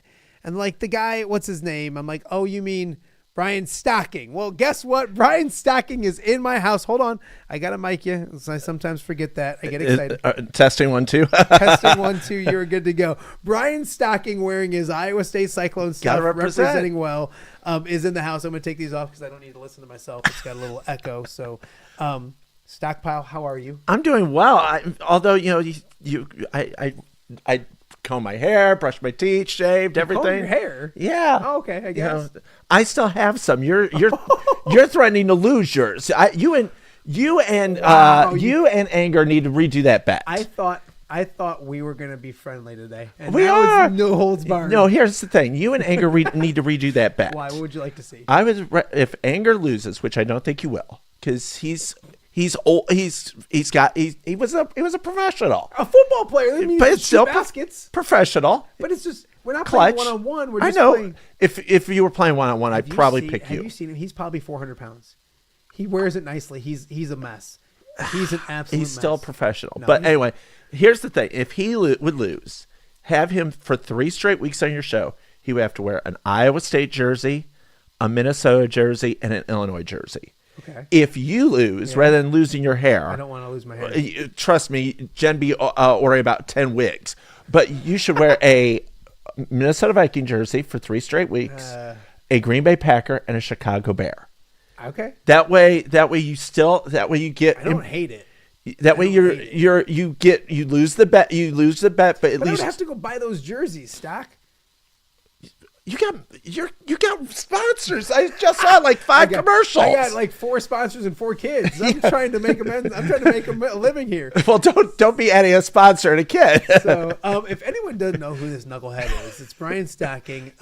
If you know high school sports in this area, you have to know who Brian Stocking is. He has been covering local sports almost 30 years? 28 years. Okay, yes, 28 years. He spent some time at KWQC with our mentor, one of my mentors and your mentor, Dan Pearson. 21 years. And then he made the switch over, and he's been at 7 years.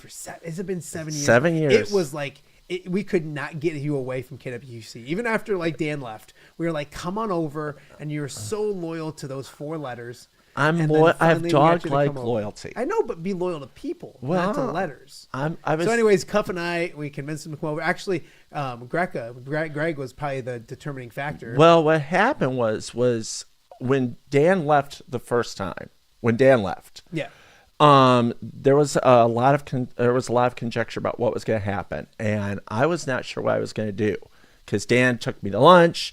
We went to KFC, and he's saying, I'm doing an FCA. Yeah. I would love to have you with. And I'm like, so at that time, Channel 6 was not paying me a dime. Well, I'm being truthful. Yeah. Okay. And I'm telling facts. Yeah. And so Greg called me because he was still at Channel 6. Huh? That's Greg Armstrong. Greg Armstrong still called me. He says, nobody knows him as Greca. Well, I'm sorry. But okay, go on. So anyway, they said, he says, you haven't made a decision yet. I said, no, I'm thinking about it, but I haven't made a decision. This is like the LeBron stuff. So he got me in touch with the news director. She called me and said, we are going to pay you. We want you. You know, it was 7 figures, wasn't it? No, 7 figures if you move the decimal over 5 points. But so I started getting paid, and I worked with Ben Rosehart. Ben was did awesome. Ben Rosehart. But love everybody. And he did awesome. Well, then he left, and then there was Gray was cutting things, and I was seen as expendable. So I got cut, and then they're like, well, we might want you back. Well, by August, they hadn't called me. So then I called Jay, and he wasn't around, Jay Kidwell. I called you. You weren't available. So I called, but then Cuff found out that I called. So he called me, and then we sort of, and then everything fell into place. Yeah, we had, hey. And the last 7 years have been awesome. For the last 7 years, we rocked it, man. Oh, we awesome. really did. And like, what people don't realize is that, like, first off, back in the day, Stockpile didn't like me. That's not true. Be honest. No, that's not true. I liked you. Nobody's watching. Oh yeah, no, I liked you.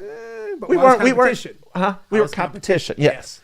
And so, and I've always, I interned when Stockpile was there over at the Highlight Zone with Dan Pearson and stuff. And boy, when you got, we have and I mean this, and it's a love-hate relationship, as in we love each other. But man, I hate it that he drives me crazy sometimes. Well, we say some of the silliest things, which I hope you do today. Well, I talk and people don't always see the value in my talk. No, I always do, but it's just I wish you were very loyal. I tried to when it comes to the Davenport schools, when it comes to Riverdale, and I appreciate that. But sometimes you have to pick against the loyalty. Well, but loyalty is when you are. Can you be loyal to a fault, Stockpile? Beyond that. Okay, well I think that's what you are. But maybe that was one of the things I was brought up with. Yeah. Mother Stockpile taught me to be loyal. The way, stop. Mother Stockpile had a birthday yesterday. Yes, 73 years old. You're not supposed to tell a woman's age. Well, she's my mother. She doesn't look a day past 40. That she'll love that. you might be getting a card. Yeah, I mean, but she had her birthday. Some cookies and cream Hershey bars. She loves you love those. I know. Maybe I earned some right there. Well, you might. maybe Stockpile's second trip out. Just saying. I'll make sure to note that. But no, happy birthday to Mother Stockpile. Yeah, she's the best. She is the greatest, and we got her gifts yesterday, and good deal. Took her out, and I'm gonna take her out tomorrow to Culver's. And I love Culver's.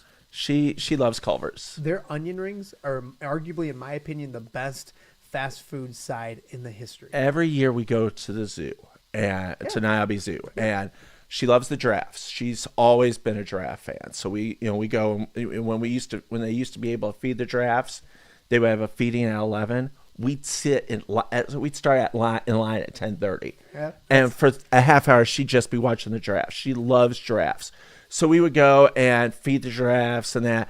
So after we get done at the zoo, then we go to Culver's for lunch, and she.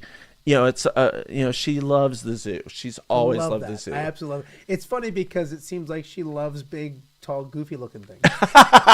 Well, case in point. There I am. Case in point. So Stockpile and I have known each other forever. He's an integral part. And what we did over at WQAD is we put you on air. Yes. Which was scary.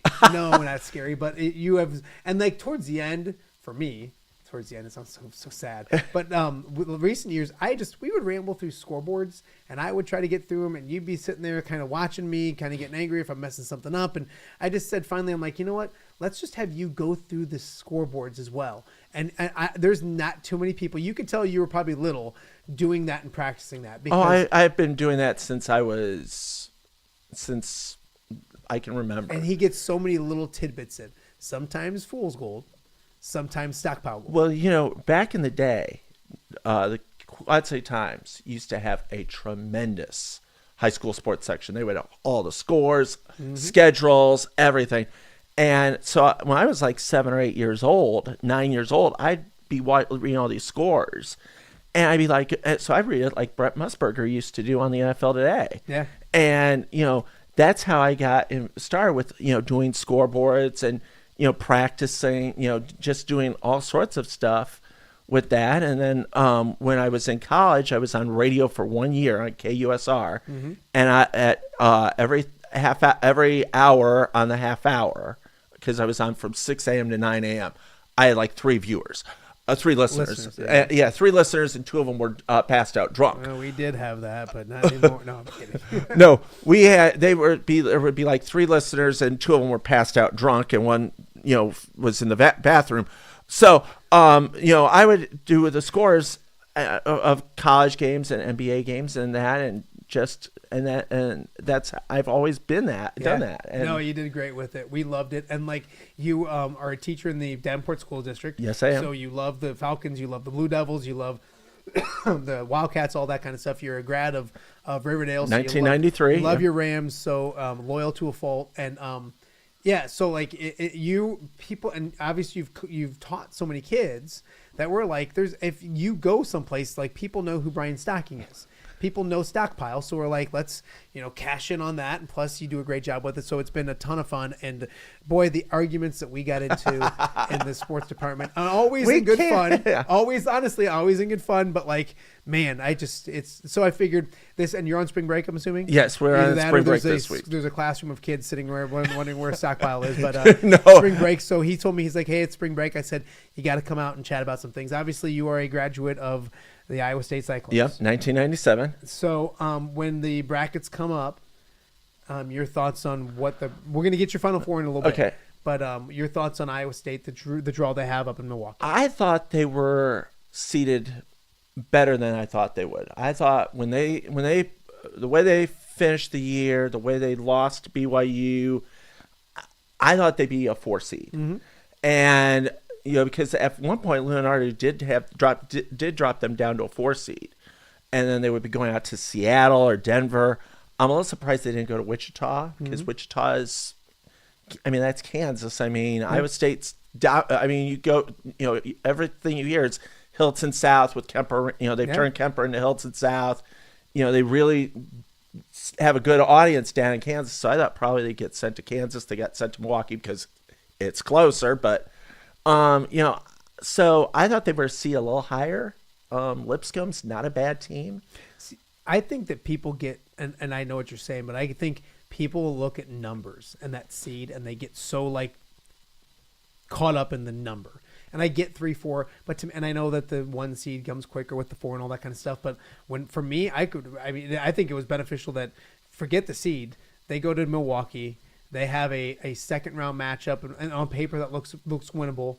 and moving on and moving forward and all that kind of stuff. I thought, but it's funny because and I'm old school like you. And when I used to look at like a 5-12 or a 6-11, I'd be like, well, the 6 is the major favorite against the 11, and the 5 is. But if you go look at the odds these days, I think Memphis as a 12.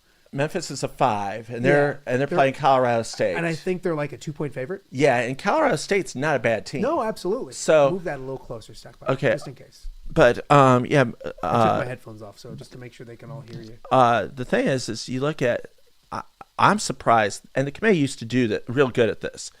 They would have juicy, quote, juicy second round matchups. Mm-hmm. You know, like in '93 with the Fab Five, Michigan played UCLA in the second round, and Arizona, so it was like almost a road game for Michigan. How do you remember that? Because it was a very good game. Who won the national championship in 1991? 91. Okay, that was Duke. That was the year. That was the Final Four where Pete Pavia threw Dean Smith out on two bogus technicals, and then Duke beat Kansas in the national title game. That was the second game that night was the night that Duke beat UNLV, and in UNLV's long winning streak, they beat him 79-77. I want people to know I'm not setting him up with anything. No. He who won the national championship in 1984? 1984, Georgetown. That was the year they beat Houston. 1997. 1997. Arizona beat Kentucky in overtime. That was the year we got screwed by the NCAA. We played UCLA. We were up 16 points in the second half. We win that game. We play Minnesota, who had beaten Clemson in double overtime. So Minnesota would have been dead tired. We would have beat Minnesota. I think we would have beat Kentucky. And then we would have played Arizona. Now, we probably have lost to Arizona because Arizona had Lute Olson. Yeah. And my mom loved Lute Olson. She thought when I was a kid. He was a handsome fella? That he was handsome. She loved Hayden Fry because she thought Hayden was cute and that Lute was handsome. Because I'm an Iowa Stater. Okay, so Iowa State, their first round game against But no, what I'm saying is the thing that I'm a little upset is if Iowa State would have won, the 6-11 game that should have been with them is Missouri Drake. Because the second round, could you imagine Iowa State, Missouri, those two are arch rivals. They used to play in football, they used to have a telephone trophy. Because in 59, they messed up the phone wires. So Iowa State could hear Missouri, and Missouri could hear Iowa State. And Dan Devine threw a fitty. And in fact, the Iowa State athletic director, Harry Burrell, on the game notes wrote that Devine acted like his usual expletive self. We're on YouTube, man. Well, drop it. No, you're also a teacher. Yeah, and so that was hilarious. But they played for a telephone trophy, but the other game is if Drake wins, Iowa State. According to what I saw on Twitter, Drake, which is obviously true because it was on Twitter. Well, I'm just referencing it.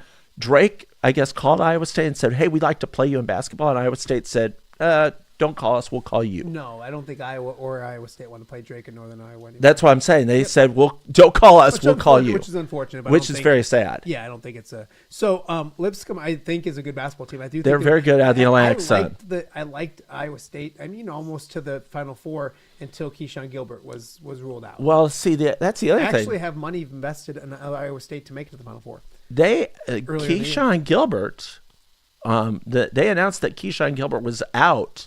After so I'm sure there's NCAA people at the selection committees there's Wisconsin people that are mad because I think they would have flipped with Wisconsin. Well, Wisconsin should be happy that they're not a 5 seed because Michigan beat them in the Big Ten title. Yeah. Michigan was 3rd, but I think Wisconsin was 5th, and yet I think in the NCAA they're 3rd and 5th. I think people put too much weight on the conference tournaments. I think that they maybe help you. Like if you're a 5, they can get you to a 4 or whatever. They help you if you're North Carolina. Yeah, that was wild. Okay, so if you have the Stockpile Final Four, I do. What is the Stockpile Final Four? All right, my Final Four. Now, mind you, Stockpile is also in the off the air bracket challenge. So if you want to go against Stockpile, you can do that on the bracket challenge right now. Right. Well, I'll give you Mother Stockpile's Final Four. Oh, I love it. Okay, she has Michigan State. Okay. Connecticut. Who does she have Iowa State losing to? She has Iowa State losing to North Carolina. In the second round? She thinks North Carolina is going to beat San Diego State, beat Ole Miss, and then beat Iowa State. Woo! She's got Carolina in the Sweet 16. You know what, though? You never know. Yeah, well, there's always... It's not like they don't have talent. Yeah, it's there's always... crazy. Well, I have my 8-year-old... Wait until they face a quad 1 team. I love Carson, and I doubt he'll ever hear this, but he's so chalk. Carson figured out that the lowest number meant they were good and the highest number meant they were bad. And he's just like, I'm like, buddy, you got to pick an upset. And I think he picked like 1-9 over 8, whatever. So, okay. So he'd be real good at picking the women's bracket. Yeah, I then. know that's the easy. I always say the women's bracket, and this is not being mean or anything, but it's like what you used to pick the men's bracket as. Worse than that.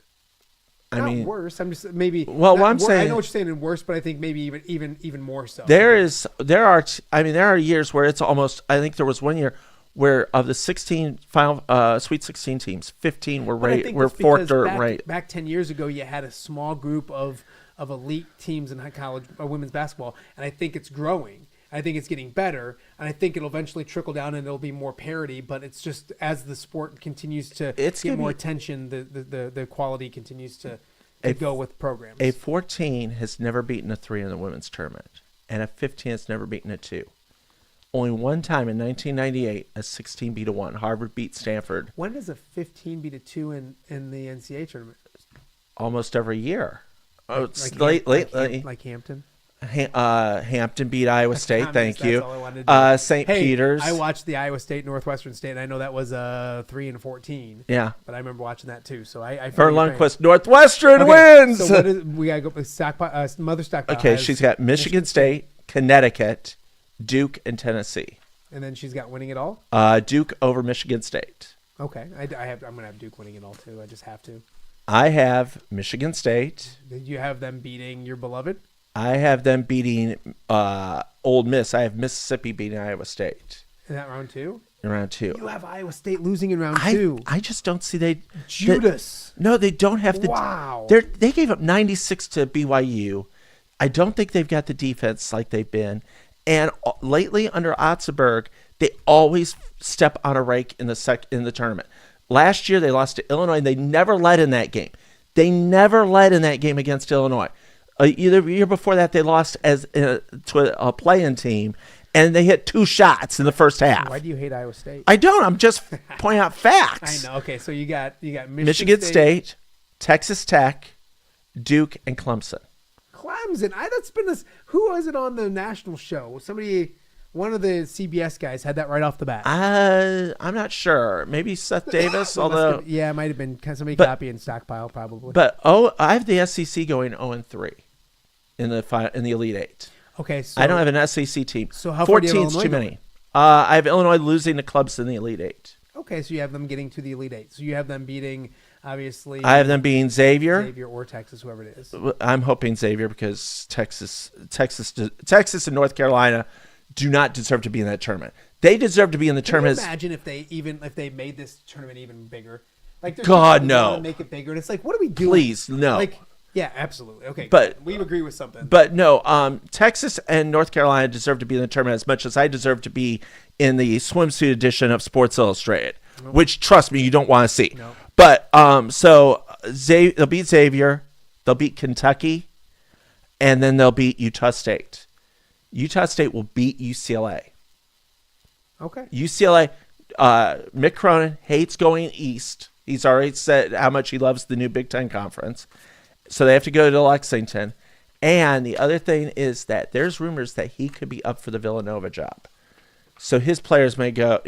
That sometimes happens in the tournament. His buyout is something, though. His buyout's like $10 million. Villanova's got the money. Hey. And also, I don't think UCLA won't cry much if he leaves. Okay. But I've got Wofford. My big upset is Wofford over Tennessee. Whoa, you really do hate Camille Gear. No, Tennessee. No, you do. Here's the thing. Tennessee. He never liked Camille. No. Where's that game at? Tennessee game. It's in Lexington. Those people in Lexington hate Tennessee with a passion. But they're not going like Tennessee. Like if there is a tournament in Iowa City, they will turn on Tennessee like the fans are coming in from different areas. Doesn't matter. There's still a lot of local people that will get in. We got it locked in. The upset of the tournament. Oh man, I will clip and put this all over social media. if it's correct. Well, Wofford and Tennessee, you got Wofford winning. Wofford. Yes, they're a terrier. My former dog was a terrier. I'm sorry. How dare me? And Michigan State will beat Duke in the final. So you got Michigan State winning it Yes. all. Tom Izzo. Tom Izzo. I and do not be surprised if. All right, so if you want to get in the off the air pool, obviously you're going to beat Stockpile. So that's one less person you're going to have to deal with. If Michigan State wins at all, you'll win the whole thing. No, don't be surprised if Tom Izzo doesn't walk away. Oh, I don't know. There's a lot. I mean, he's almost. I think he's probably the dean of college basketball coaches. All right, and he's been there forever. And does he like this new NIL era? Let's chat about the Iowa Hawkeyes. The team Oh you boy, hate. No, I don't hate your them. thoughts on Fran. First off, we'll start with Fran. Your thoughts on Fran McCaffrey? Should he have lost a job? All those kind of things. No, he shouldn't have, because when you look at Iowa, they were a decent. They weren't great, but they were decent when Owen Freeman was there. They're But an when NCAA tournament team with when Owen they Freeman. lost Owen, they lost their inside presence. Mhm. And I mean, if you watch the game against Illinois, they got out rebounded 41-21. And why? Because they didn't have the man in the middle, Owen. Mhm. They have Owen. Maybe they're a bubble team. All right, I would say that. Let's put it that way. They're a bubble They're team. at 17 wins without Owen. You got to think 3 games they get. And They're a 20 bubble wins and team. all that kind of things. Yep. Honestly, they're a bubble team. Yeah. And when they lost Owen, they lost their guy inside. They lost their guy. Almost. I hate to say. I don't want to get weird, but they almost lost like their spiritual leader. For you to not get weird. They almost lost like their spiritual leader, if you will. The guy, he was there. He was the force. And yes, Peyton Sanford tried to step in. Yeah, I think Brock Peyton Harding and tried Brock, to I step think, are in. the forces, but I know what you mean. But Owen was the alpha, if you will, the alpha dog. And when they lost him, they lost their guy in the middle. They lost their presence in the middle, and they really didn't have a second guy in the middle. And I think that's what hurt that. What really did them in. And when you look at the recruiting class that Fran was getting in, I think Owen would have come back. Brock would have come back. Price would have been back. I mean, I think they would have been a team that would have been decent. Now, if they had fallen on the rake again next year, then yes. But and that it's I think she's satisfying the sweet tooth of the lunatic fringe. No, I don't think it's a lunatic fringe, but I see I do agree that my whole thing was that if you just took Fran at face value with the coaching job and the X's and O's and the results on the court, I think you don't fire. There's no reason to fire him. Yes, you need to get to a Sweet 16 eventually. There's March failures and all those kind of things that you can cherry pick and get frustrated with. But with that being said, I think he had equity enough built up that just 1 year of and that's 2 now because they didn't make it last year. But with the injuries, recruiting classes, everything you said, I think basketball wise, you keep Fran. Ralph Miller's not walking through that door. But here's the thing, Stockpile. Lute Olson's not walking through that door. Dr. Tom's not walking through that door. You watched Iowa basketball on a Wednesday night and a Saturday night on KWQC when you were growing up. Yes. I know you did. And there was always people there. Yes. And it's been a steady decline, but this year with the amount of people not in the seats, and unfortunately the donors and the struggles with those kind of things as well. But also some of it's a thing where money talks in this world. But also some of it's the schedule. Because you and I both remember there's a time. A lot of reasons. There's schedules. There's not playing on Fridays. But you and I both remember a time where Iowa would have a home and aways with North Carolina, with Duke. So did Illinois only have? No, I'm not even talking. No, home and the ways isn't. No, don't get to that. I'm just saying the fact that we always knew that they played on Wednesdays and Saturdays and it was 7:00. And I hate playing on Friday nights and doing what we do at the station. Oh yeah, it drives us nuts. It would be because that's Friday, and that's the same thing with just not even the media, but if you're a high school basketball player, all those people in the Cedar Rapids area, they're not going to go to an Iowa basketball game, or they may have on a Thursday or whatever because they have basketball and all those kind of things. So there's reasons. The Iowa women, I think, are a big factor to it too. I mean, money is money, and you can't go to everything. And Frank Garza talked about that yesterday. So there's a lot of factors. And also, here's the thing: but you're not going to. No one, huh? But not to the point of where they're at. People's not going to drive an hour in bad weather in January. Why did they before? In January to watch Rutgers. Yeah, but I mean, they'll drive an hour to watch Iowa play. Would they drive an hour to watch Minnesota? Then why was 2,800 people in the seats? Well, Minnesota's not very, but No matter. But the other thing is, right? But the other thing is, I mean, you look at their non-conference schedule. Outside their non-conference, outside of Iowa State, USC sub-state. Well, they didn't have upstate. The MEAC SWAC bum of the month that plays in Ames. The teams that you had heard of, they played on neutral sites. Yeah, they played Utah. They played Washington State. They here. They didn't play. And I talked to people in the athletic department about that. About how the homes, but it has to translate. And are they going to continue that next year? Or was that just a 1 year? Who knows what's going to go on now? But no, in the Quad Cities. Yeah, I mean, I went to that game. I would love it. I wish they would. I would say the main reason they did it is for Brock and Owen. Right. And most likely neither of them will be there next year. But Owen definitely won't be there. I went to that game. I don't put much stock in, and I don't know much about what's going on with Brock right now. According to what Twitter had, and of course I'm referencing Twitter because I don't want people to go, well, Stockpile said he's going. According to Twitter, I saw over the weekend, they said that Owen could be going to Georgetown, although I heard now it's between Michigan and Gonzaga. I heard that yesterday. I don't know. I mean, it's silly for me. I've exchanged texts with Owen. We haven't talked to any schools or anything like that. We'll find out soon. And Brock, they said, would be going to Seton Hall. I haven't heard anything. Here's the thing. Don't listen to Twitter. I know, but I'm just referencing it because I don't want someone to go on. Well, Stockpile said he's going to Seton Hall. But here's the thing. Brock, they all have plenty of really good opportunities, and the entire team does. And that's what teams do when they lose their coach. Can I just say this with Brock? Two things with Brock. One is his older brother, Brody, went to Illinois, played baseball at Illinois. Yes. So there would be, I could see Brock playing for Illinois. I'm not saying he is. Yeah. But that's the truth. His brother played at Illinois and was a great baseball player at Illinois. Yeah, he was Mr. Basketball in the state of Illinois. And his whole family were Illinois fans before he went to Iowa. Right. And here's the thing. With Brock, you are getting a very good point guard. He's gritty. He does things that don't show up in the gritty, baby. He does things that don't show up in the box score. He'll dive on the ball for every 50-50 ball. Who he reminds me of? It's Scott. Be some random player that I don't even know. Well, you might have. Scott Skiles. Yeah, I remember Scott Skiles. He was at Michigan State. Same thing. Gritty. Would do whatever he had to do to win. That three that Brock hit on Ohio State, that's a dagger three. Yeah. That's a you got to make that shot or your season could be done. And he stepped up and he hit that shot like Farouk Manesh did against Kansas. He shot nearly 40% from three, and he was like third or fourth or fifth in the Big Ten in assists. He's a really good basketball player. Yeah, that's what I'm saying. That people can say what they want, who cherry pick and get mad all they want. He's an outstanding basketball player. He's a former Mr. Basketball in Illinois, and he has plenty of opportunities of where he can go. And people who ripped him on Twitter just don't understand basketball. Yeah, because it's not just 20 and 10 or 20 points and 8 rebounds.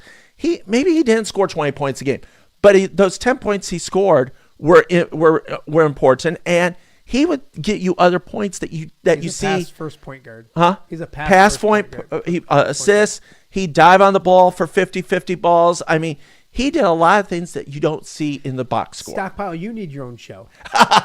No, I would be assassinated the first week.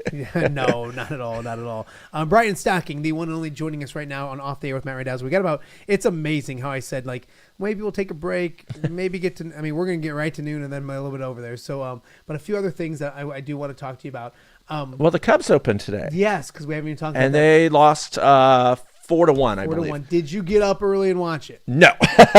I had boys that were going to, and I don't think they did, except for one did get up in probably around 6 or 6:15 and start watching in the fifth inning. That was the wrong inning to watch. I know. There we go. The Dodgers scored 3 in the fifth. The Cubs had 3 hits and 2 errors, and you can't win with that against the Dodgers.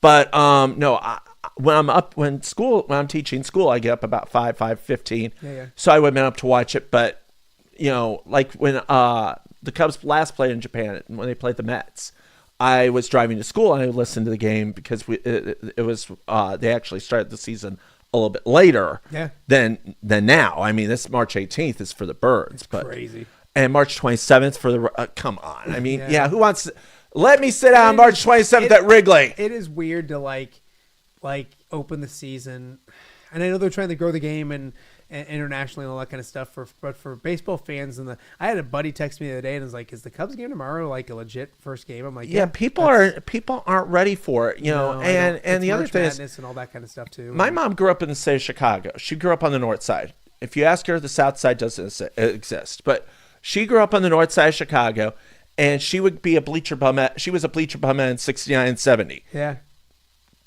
So she lived in that area. She would walk to Wrigley Field and stand in line for the bleachers.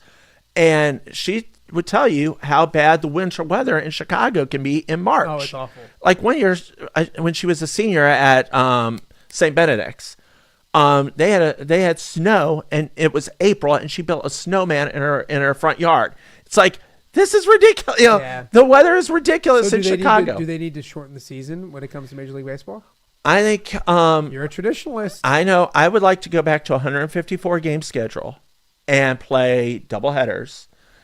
Get rid of interleague play. You'll never get that though. With 14 and all that 14 14 in your division, 7 out of your division. 154 game, 77 game, 2 doubleheaders on holidays. Stockpile will never happen. I know, but get rid of the what are your DH also. Thoughts on the Cubs today? Or not today, but like this year. I think they're short pitching, and I think they still need a bat or two. So are you frustrated as a Cub fan knowing that they don't really they almost I don't want to say they act as a small market team, they don't act like a big market team. They don't make smart acquisitions. Do I like them getting Kyle Tucker? Absolutely, because I think Kyle Tucker is a great player. I would be upset if they let him walk at the end of this year and don't make a play for him. Last year, Matt Snell was Blake Snell, and Matt Chapman, who was the third baseman and Snell the pitcher, were free agents into January. The Cubs could have got them at any time. The Cubs wouldn't make the deal. They don't act and like they don't act like a large market team. No, and they went elsewhere. There's pitchers out there right now. Lance Lynn. I mean, I'm not saying Lance Lynn's going to come out and be Nolan Ryan or have a great win 20 games, but he's a solid pitcher who could maybe win 10, 15 games. Yeah, maybe pitch 200 innings. If you can get 200 innings out of him, maybe 10 wins. That's what the Cubs need. You don't need to go out and try and get Juan Soto or like a couple of years ago, Shohei Ohtani. You don't need that if you're the Cubs, but you can get a lot of good, decent players. You just have to spend, $15 million to get them, and they can do that. But they don't want. I mean, like Ricketts is having at a Cal last year that they just barely exceeded the salary cap threshold luxury tax threshold, which to me is complete garbage. Go with a salary cap. Have a floor. And I have a feeling that if they do that next year, there will be a lockout because the contract comes up. Here comes doom and gloom. Well, no. I mean, they had a 99-day lockout the last time. You have been known to be pessimistic. But, and this is with good reason. I mean... before we let you go, Stockpile. But let me give you my World Series. Oh, okay. Came with the World Series. I didn't even know. Yeah, so I've got my division winners, the Mets, the Pirates. They've got 3 good young aces. Pittsburgh does. Kramer, a kid from Iowa, Kramer, Mitch Kramer. They have Mr. Livy Dunn. They are going to be. They've got 3 good you got pitchers. The Mets, you got the Pirates. And where do you have the Cub finishing? Well, I'll get to that. And the Dodgers. I don't have time to go over the whole league. My wild cards are Arizona, San Diego, Atlanta. I have the Cubs finishing 3rd, 83 and 79. You're so negative. No, I'm not. And then the American League, I have my division winners are Baltimore, Detroit, and Seattle. Wild cards, Yankees, KC, Cleveland. I have the White Sox being 45 and 117. Not as bad as last year. So, hey, White Sox fans, you're better. You improved by 4 games. You still lose 117 games. Do you have what do you have the Cardinals? I have them finishing last, 80 and 82. No, I'm not being funny. I'm being serious. I just love it. I just don't think that there's another team that doesn't spend money. Yeah. I mean, they act like they go to the vault for pennies. My World Series, Tigers over Mets. Okay. I'm surprised you're not a Tigers fan, seeing that you love the Lions so much. But I'm a Cub fan. Tigers are my second team. It's the Lions thing was because we would go Labor Day to my dad's family reunions, and it would be the opening of football, and I'd Up sit in there Michigan. and I'd watch Barry Sanders in the Silverdome and the Lions, and like I just fell See, in love. for And me- nobody warned me, and nobody said, "Hey, this is gonna be awful. This is good. This is gonna be awful until 2024, and then it's gonna be amazing." Well, you know who? 2023. Everyone talks about Barry Sanders being number 20 in that. You know who I remember as number Bobby 20? Lane. No, Bobby Lane was 22. Barry was Sims. Yeah. And he was. I mean, I remember him in the early 80s. He was excellent. Billy Sims. Yeah, I remember. I was in first grade, and my first grade teacher was a Lions fan. And your memory is amazing. So the Bears are playing the Lions on Monday Night Football, and the Bears get absolutely throttled. Love it. 48-17. Eric Hipple was a rookie, threw 5 touchdown passes. Next day, I get up and my mom goes, the Bears got creamed, 48-17. I go, I'm not going to school. And my mother goes, yes, you are. I said, Mom, my teacher, Mr. Smith, is a Lions fan. He's going to give me grief. My mom goes, you're going to have to learn. Yeah. So that day, I walk in first grade. There's a big score up on the board. Chicago 17, Detroit 48. Every time he could work it in, he mentioned, oh, by the way, he goes, by the way, kids, 10 plus 7 is 17, which is the amount of points the Bears weekly scored last night as they got roasted by the Lions. I mean, I went home and my mom goes, you took it, did you? I go, oh yeah. I was used to getting grief, and so now it's nice to not be getting grief. Before we let you go, let's play a little fun game. Okay. I'm trying to think which game I want to play with you because we're over time, but you know I can do what I want. It's my show. It's your show. It's your house too. I just want to get you out of it before it's stuff. No, I'm kidding. Let's do this. The food thing and me and you. Amazing. Oh God, we're gonna do the food thing. No, just because you don't eat anything. You like a I child. do eat. I'm not. If I did eat anything, I wouldn't be here. You look like a child. You eat like a child. I wish I did look like a child. We won't do the food thing. I just want to reiterate that you don't. Although I do want to say I'm glad for your alma mater. Thank you. Alma coming back. Yeah. I think they're going to start off 2-0. Because you were trying to tell me earlier they're going to get 5 wins. Well, I didn't say they were. You hear that, Schmolbach? I said it's possible. I didn't say it was even probable. But you said to me, if they don't win at least 5 games, they should fire Joe Schmo. No, I never said that. I never say that. I never root for a coach being fired. But if you look at Allman, they've got their first game is against Walter Christian. It used to be Walter Lutheran, who one year beat my Riverdale in the playoffs. And then they played Dwight, and those two teams were in the same conference as Ottawa Marquette, the Chicago. I think it's the Chicago Chicagoland Prairie. It's a very small conference that we went that hardly anyone knows. Then they play Quincy. Quincy's Quincy, even though they're losing Braden Little. Quincy's still Quincy. Then they host Galesburg and they host Rocky.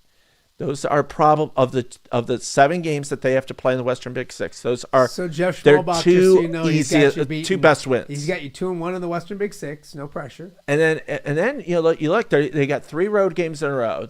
Sterling. I don't know if what the exact word is, but Sterling, Moline, and Geneseo. I don't think they'll beat Sterling. Sterling's good, and of course, Greg Armstrong and Schlemmer are like brothers. Then they got Morrissey, who you believe is the best looking coach. I don't believe it's been voted on by the people. Well, you coach in the Quad Cities. You keep mentioning him and his looks. Yeah. I mean, it was journalistically done. It was a television station that did a journalistic story, and he's the hottest coach in the Quad Cities. And then you got Geneseo, and Geneseo, maybe. Okay, so you get them to 5 wins there. And then they end the year. They go and they hammer Welch in the UT Panthers. No, they host UT, and they'll play your friend Nick Welch, and Nick Welch has been on to your golf classic. The UT program in general has been awesome. The program's been awesome. I'm trying to get Schlemmer down this year. We're gonna make him come down and play. I appreciate the optimism, and I'm just gonna leave it out there. That's what Brian Stocking says. So and from Brian Stocking's lips to God's ears, is what they always say. But here's the thing. I also want to say this: the golf classic that you do for your dad and you help at it, which is awesome. Thank you. Is well run. It's very done. It's very good. Only well run because of Lisa and Larry. Because I'm usually I get overserved pretty quick. Well, you also are all over the course. I do a lot beforehand. So you also have to play. Is that where you're going to play anger? No, I don't even know. We're going to do it. He just keeps dodging me. But but the thing though is I think, you might want to do a coaches thing, Iowa coaches versus Illinois, because I know for high school, why? We should do Western Big Six versus MAC coaches. Yeah, because I know Nick Welch is there. I think last year Schmalbach has played. Yeah, Schmalbach played. I'm sure Rusty could probably play. Guy Derrickson from Riverdale has been out there before. Yeah, so I mean, I think that... Well, that's been a good segue to say the Guy Randazzo Memorial Golf Outing is June 14th at Highland Springs Golf Course. Go to GuyRandazzoGolf.com, sign up for that. A nice little segue into all this kind of stuff. And Stockpile will be there. Well, hopefully. And Brock and Owen have been there the last 2 years. I don't know what they'll be this year. Well, so I remember if they're in town, I'm sure they'll be back. But it just depends on. It was easy to come down from Iowa City. It depends on where people are located. 2 years ago, when we had the 4 Iowa basketball players, you told me be on the lookout for Brock and Owen because they're going to be coming late. And Mother Harding already had their golf clubs waiting for them, so they got there. I drove them out, and there was a cart waiting for them and their golf clubs. So drove them out, came back, and Carter Kingsbury, and Price came out. Mm-hmm. So I drove them out to where Brock and Owen were. And they're like going, we don't have a cart. So I gave them the cart that I was driving, walked back. Then I found another cart, and then I drove Camille around to get all this stuff for the news. Yeah. And then, so I was her chauffeur. Then last year, I was Jenna's chauffeur. And Jenna's like, I want to play in this next year. And I said, chauffeur? Yeah, I drove them. Yeah, but is it called a chauffeur? Well, what would you call it? A chaperone? No, not a chaperone. The guy that drives. Yeah, but it's not a chauffeur. I think it is a chauffeur. A chauffeur. Chauffeur, yeah. That's what I said. It's a chauffeur. That's what it... That is not what you said. Well, it's close enough. What did you say? Chauffeur. People know what I'm talking about. I'm not talking a fifth language. We had to go an extra 7 minutes, but I finally got you to say something weird. But no, so I drove her, and she's like, I want to play in this next year. I said, well, you need to talk with Coach Randazzo. Liz Watkins was there, former Rock Ridge star. Yeah. Shelby from Channel 8 was there. So I was. James O'Hara's roaming around. Yeah, I had my picture Corey taken with. Kuffler's been there the last 2 years. Yeah, I had my picture taken with Liz and with Shelby. So there you go. It's well, a you've good done time. a better job pumping this thing up than I am. Well, it is a good time. It is a very good time, yeah. and it's a funny, wonderful. I always say that it's funny because my dad would love the money we raised and the people there, but he would be weird. One, it's more of a party probably than what my dad would have partaken in, and two, to have his name associated to it, he wasn't about the spotlight by any stretch of the imagination. So I think you would be humbled by it, to say the least. So with that being said, Stockpile, you do need to get your own show. And here's the beauty part is you're a teacher, so the summertime, you might just be able to bunk in the basement and come up and do the show. I don't think Jen would like that. When we go on vacation, you can house sit and do the show. You can be my fill-in host. Well, fill-in host maybe, but I don't think Jen wants me living in the No, Jen doesn't want me living in the house, more or less you living in the house. So, let alone if she don't want you, I guarantee you that. I appreciate you coming out. If people want to follow him on, and you saw the, he has some goofy opinions. But he also knows his stuff. If you want to follow him on Twitter, it's at Brian Stocking, right? Yeah, at Brian Stocking on Twitter, and I'm on whatever the kids call it nowadays. Well, whatever. I still call it I'm on Facebook. And one other thing, you know what today is the anniversary of? One of the wildest college basketball games. Second round, 1990, West Regional. Loyola Marymount played Michigan. You can go on Twitter, go on YouTube. Didn't they score 1 million points? Loyola Marymount beat them 149 to 115. They laid 149 on the defending national champion. 84 points in the second half. Jeff Fryer scored 41 points. He shot 11 threes. Did you look that up or did you know that? I watched the game. I remember it. So the next day, we're all, because it was on CBS and that, the next day we're all trying to beat Jeff Fryer. And our coach says, all right, you guys stop shooting threes.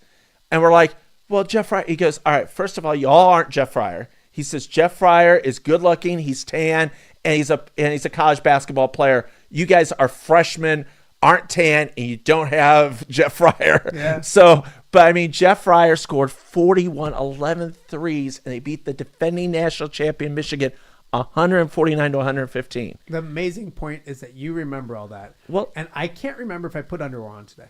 Huh? Well, that's the difference between remembering. Well, here's the other thing. I've said for years that what Fran should have done was ditch defense, do the system. Arguably, some fans would say he did. Do the Paul Westhead system, shooting threes, shooting with 5 seconds into the shot clock, and just run the system. Have them run down in Iowa City with parachutes like Paul Westhead used to do. Oh. Have them at Iowa Lake or Buffalo. Have them at Westlake. I would say that Fran probably got rid of defense a while ago. Some would say that as well. So he is Brian Stocking. Follow him on everything. And during the summertime, you'll be back out here. Right. And one other thing, if they don't You said one other thing like 5 other things ago. If Iowa doesn't get Darren DeVries, which I don't know if the DeVries or McCollum will go because they be gypsy coaches, 3 jobs in 3 years. There's a coach at Grand Canyon, Bryce Drew. Do you know that Brad Underwood was a gypsy coach then? Well, I didn't know. Worked out okay. He had 3 jobs in 3 years? Yeah, he went to Oklahoma State for a year and then I don't remember that. To Illinois. But no, Bryce Drew at Grand Canyon. He would fit. He's a good coach at Grand Canyon. He has P4 experience. He was at Vandy. Took Vandy to the tournament. I think they lost to Northwestern the year they went to the tournament. That was Northwestern's first time in the tournament. Yeah. So I mean, he's got he would, and he's got name. I mean, now you're seeing you see every now and then around this time him off of him Pacer to help Valpo get to the Sweet 16. We will continue to monitor the Iowa head coaching situation. Pete Thamel of ESPN, who was wrong earlier, so it's hard to, I don't even want to quote him because he was wrong about some NIL stuff. So anyways, it doesn't, here we'll. What does Pete say now? That I'm just kind of looking to see. He said that Darren DeVries is not he tweeted a little bit ago that per sources, West Virginia's head coach Darren DeVries is not a candidate for the Iowa job. Wow, that would be that. Well, with all the stuff coming out about West Virginia not making the field, it might be hard for DeVries to leave because West Virginia. I think he might leave. I think he might just go to Indiana. So, anyways, these are all just me reading Twitter to people or X people, and people can do that on their own. So there's no reason to do that. So, anyways, tomorrow on the show we will continue to keep you guys updated on the Iowa situation. We'll see what Tom Kakert knows. Maybe catch up with him if things haven't already broken as well. Also coming up this week we have Matt Drinkle. New head coach of Central Michigan, his first D1 coaching gig. He's a Bettendorf native. He was the offensive coordinator at Army last year. An awesome dude, an awesome head coach. So we're going to talk with him coming up later this week as well. Also later in the week, Rob Brooks will be on talking about the Iowa women. We'll get you set for the NCAA tournament and all that kind of stuff as well. So a ton to get to on Off the Air with Matt Randazzo this week. Also, please go to my social media, click the link, get into the pool. It's completely free to get in. Our bracket challenge is ready to rock and roll. You can win a ton of great food from all of our great sponsors if you win the bracket challenge. So go take some time and do that. And I want to thank Stockpile for coming in. I also want to thank Doug Bland for coming out to the house. 2 guests in one day here at the house. It reminds me of my first month or so, everybody would come out, and then it kind of slows down a little bit. It's easier to do via video and stuff. So we want to thank Doug Bland. The Steamwheelers open up this Friday night against Green Bay. Get down and get some tickets. Also want to thank Jhaliana Guy for chatting with us. She's a young lady heading to Stanford, 15 years old. Great interview. Go check that out. And also Kyle Huesmann from the Hawkeye Report. So it was a long show today. It's 12:20, 12:15, 12:10, something like that. But that'll make up for it later in the week when I buzz out of here at like 11 o'clock to go watch the NCAA tournament down in my basement. Of course, I'll be watching at my house. Most importantly, thank you guys so much for watching us, for supporting the show, and all those good things. And we'll see you back here tomorrow on Off the Air with Matt Randazzo.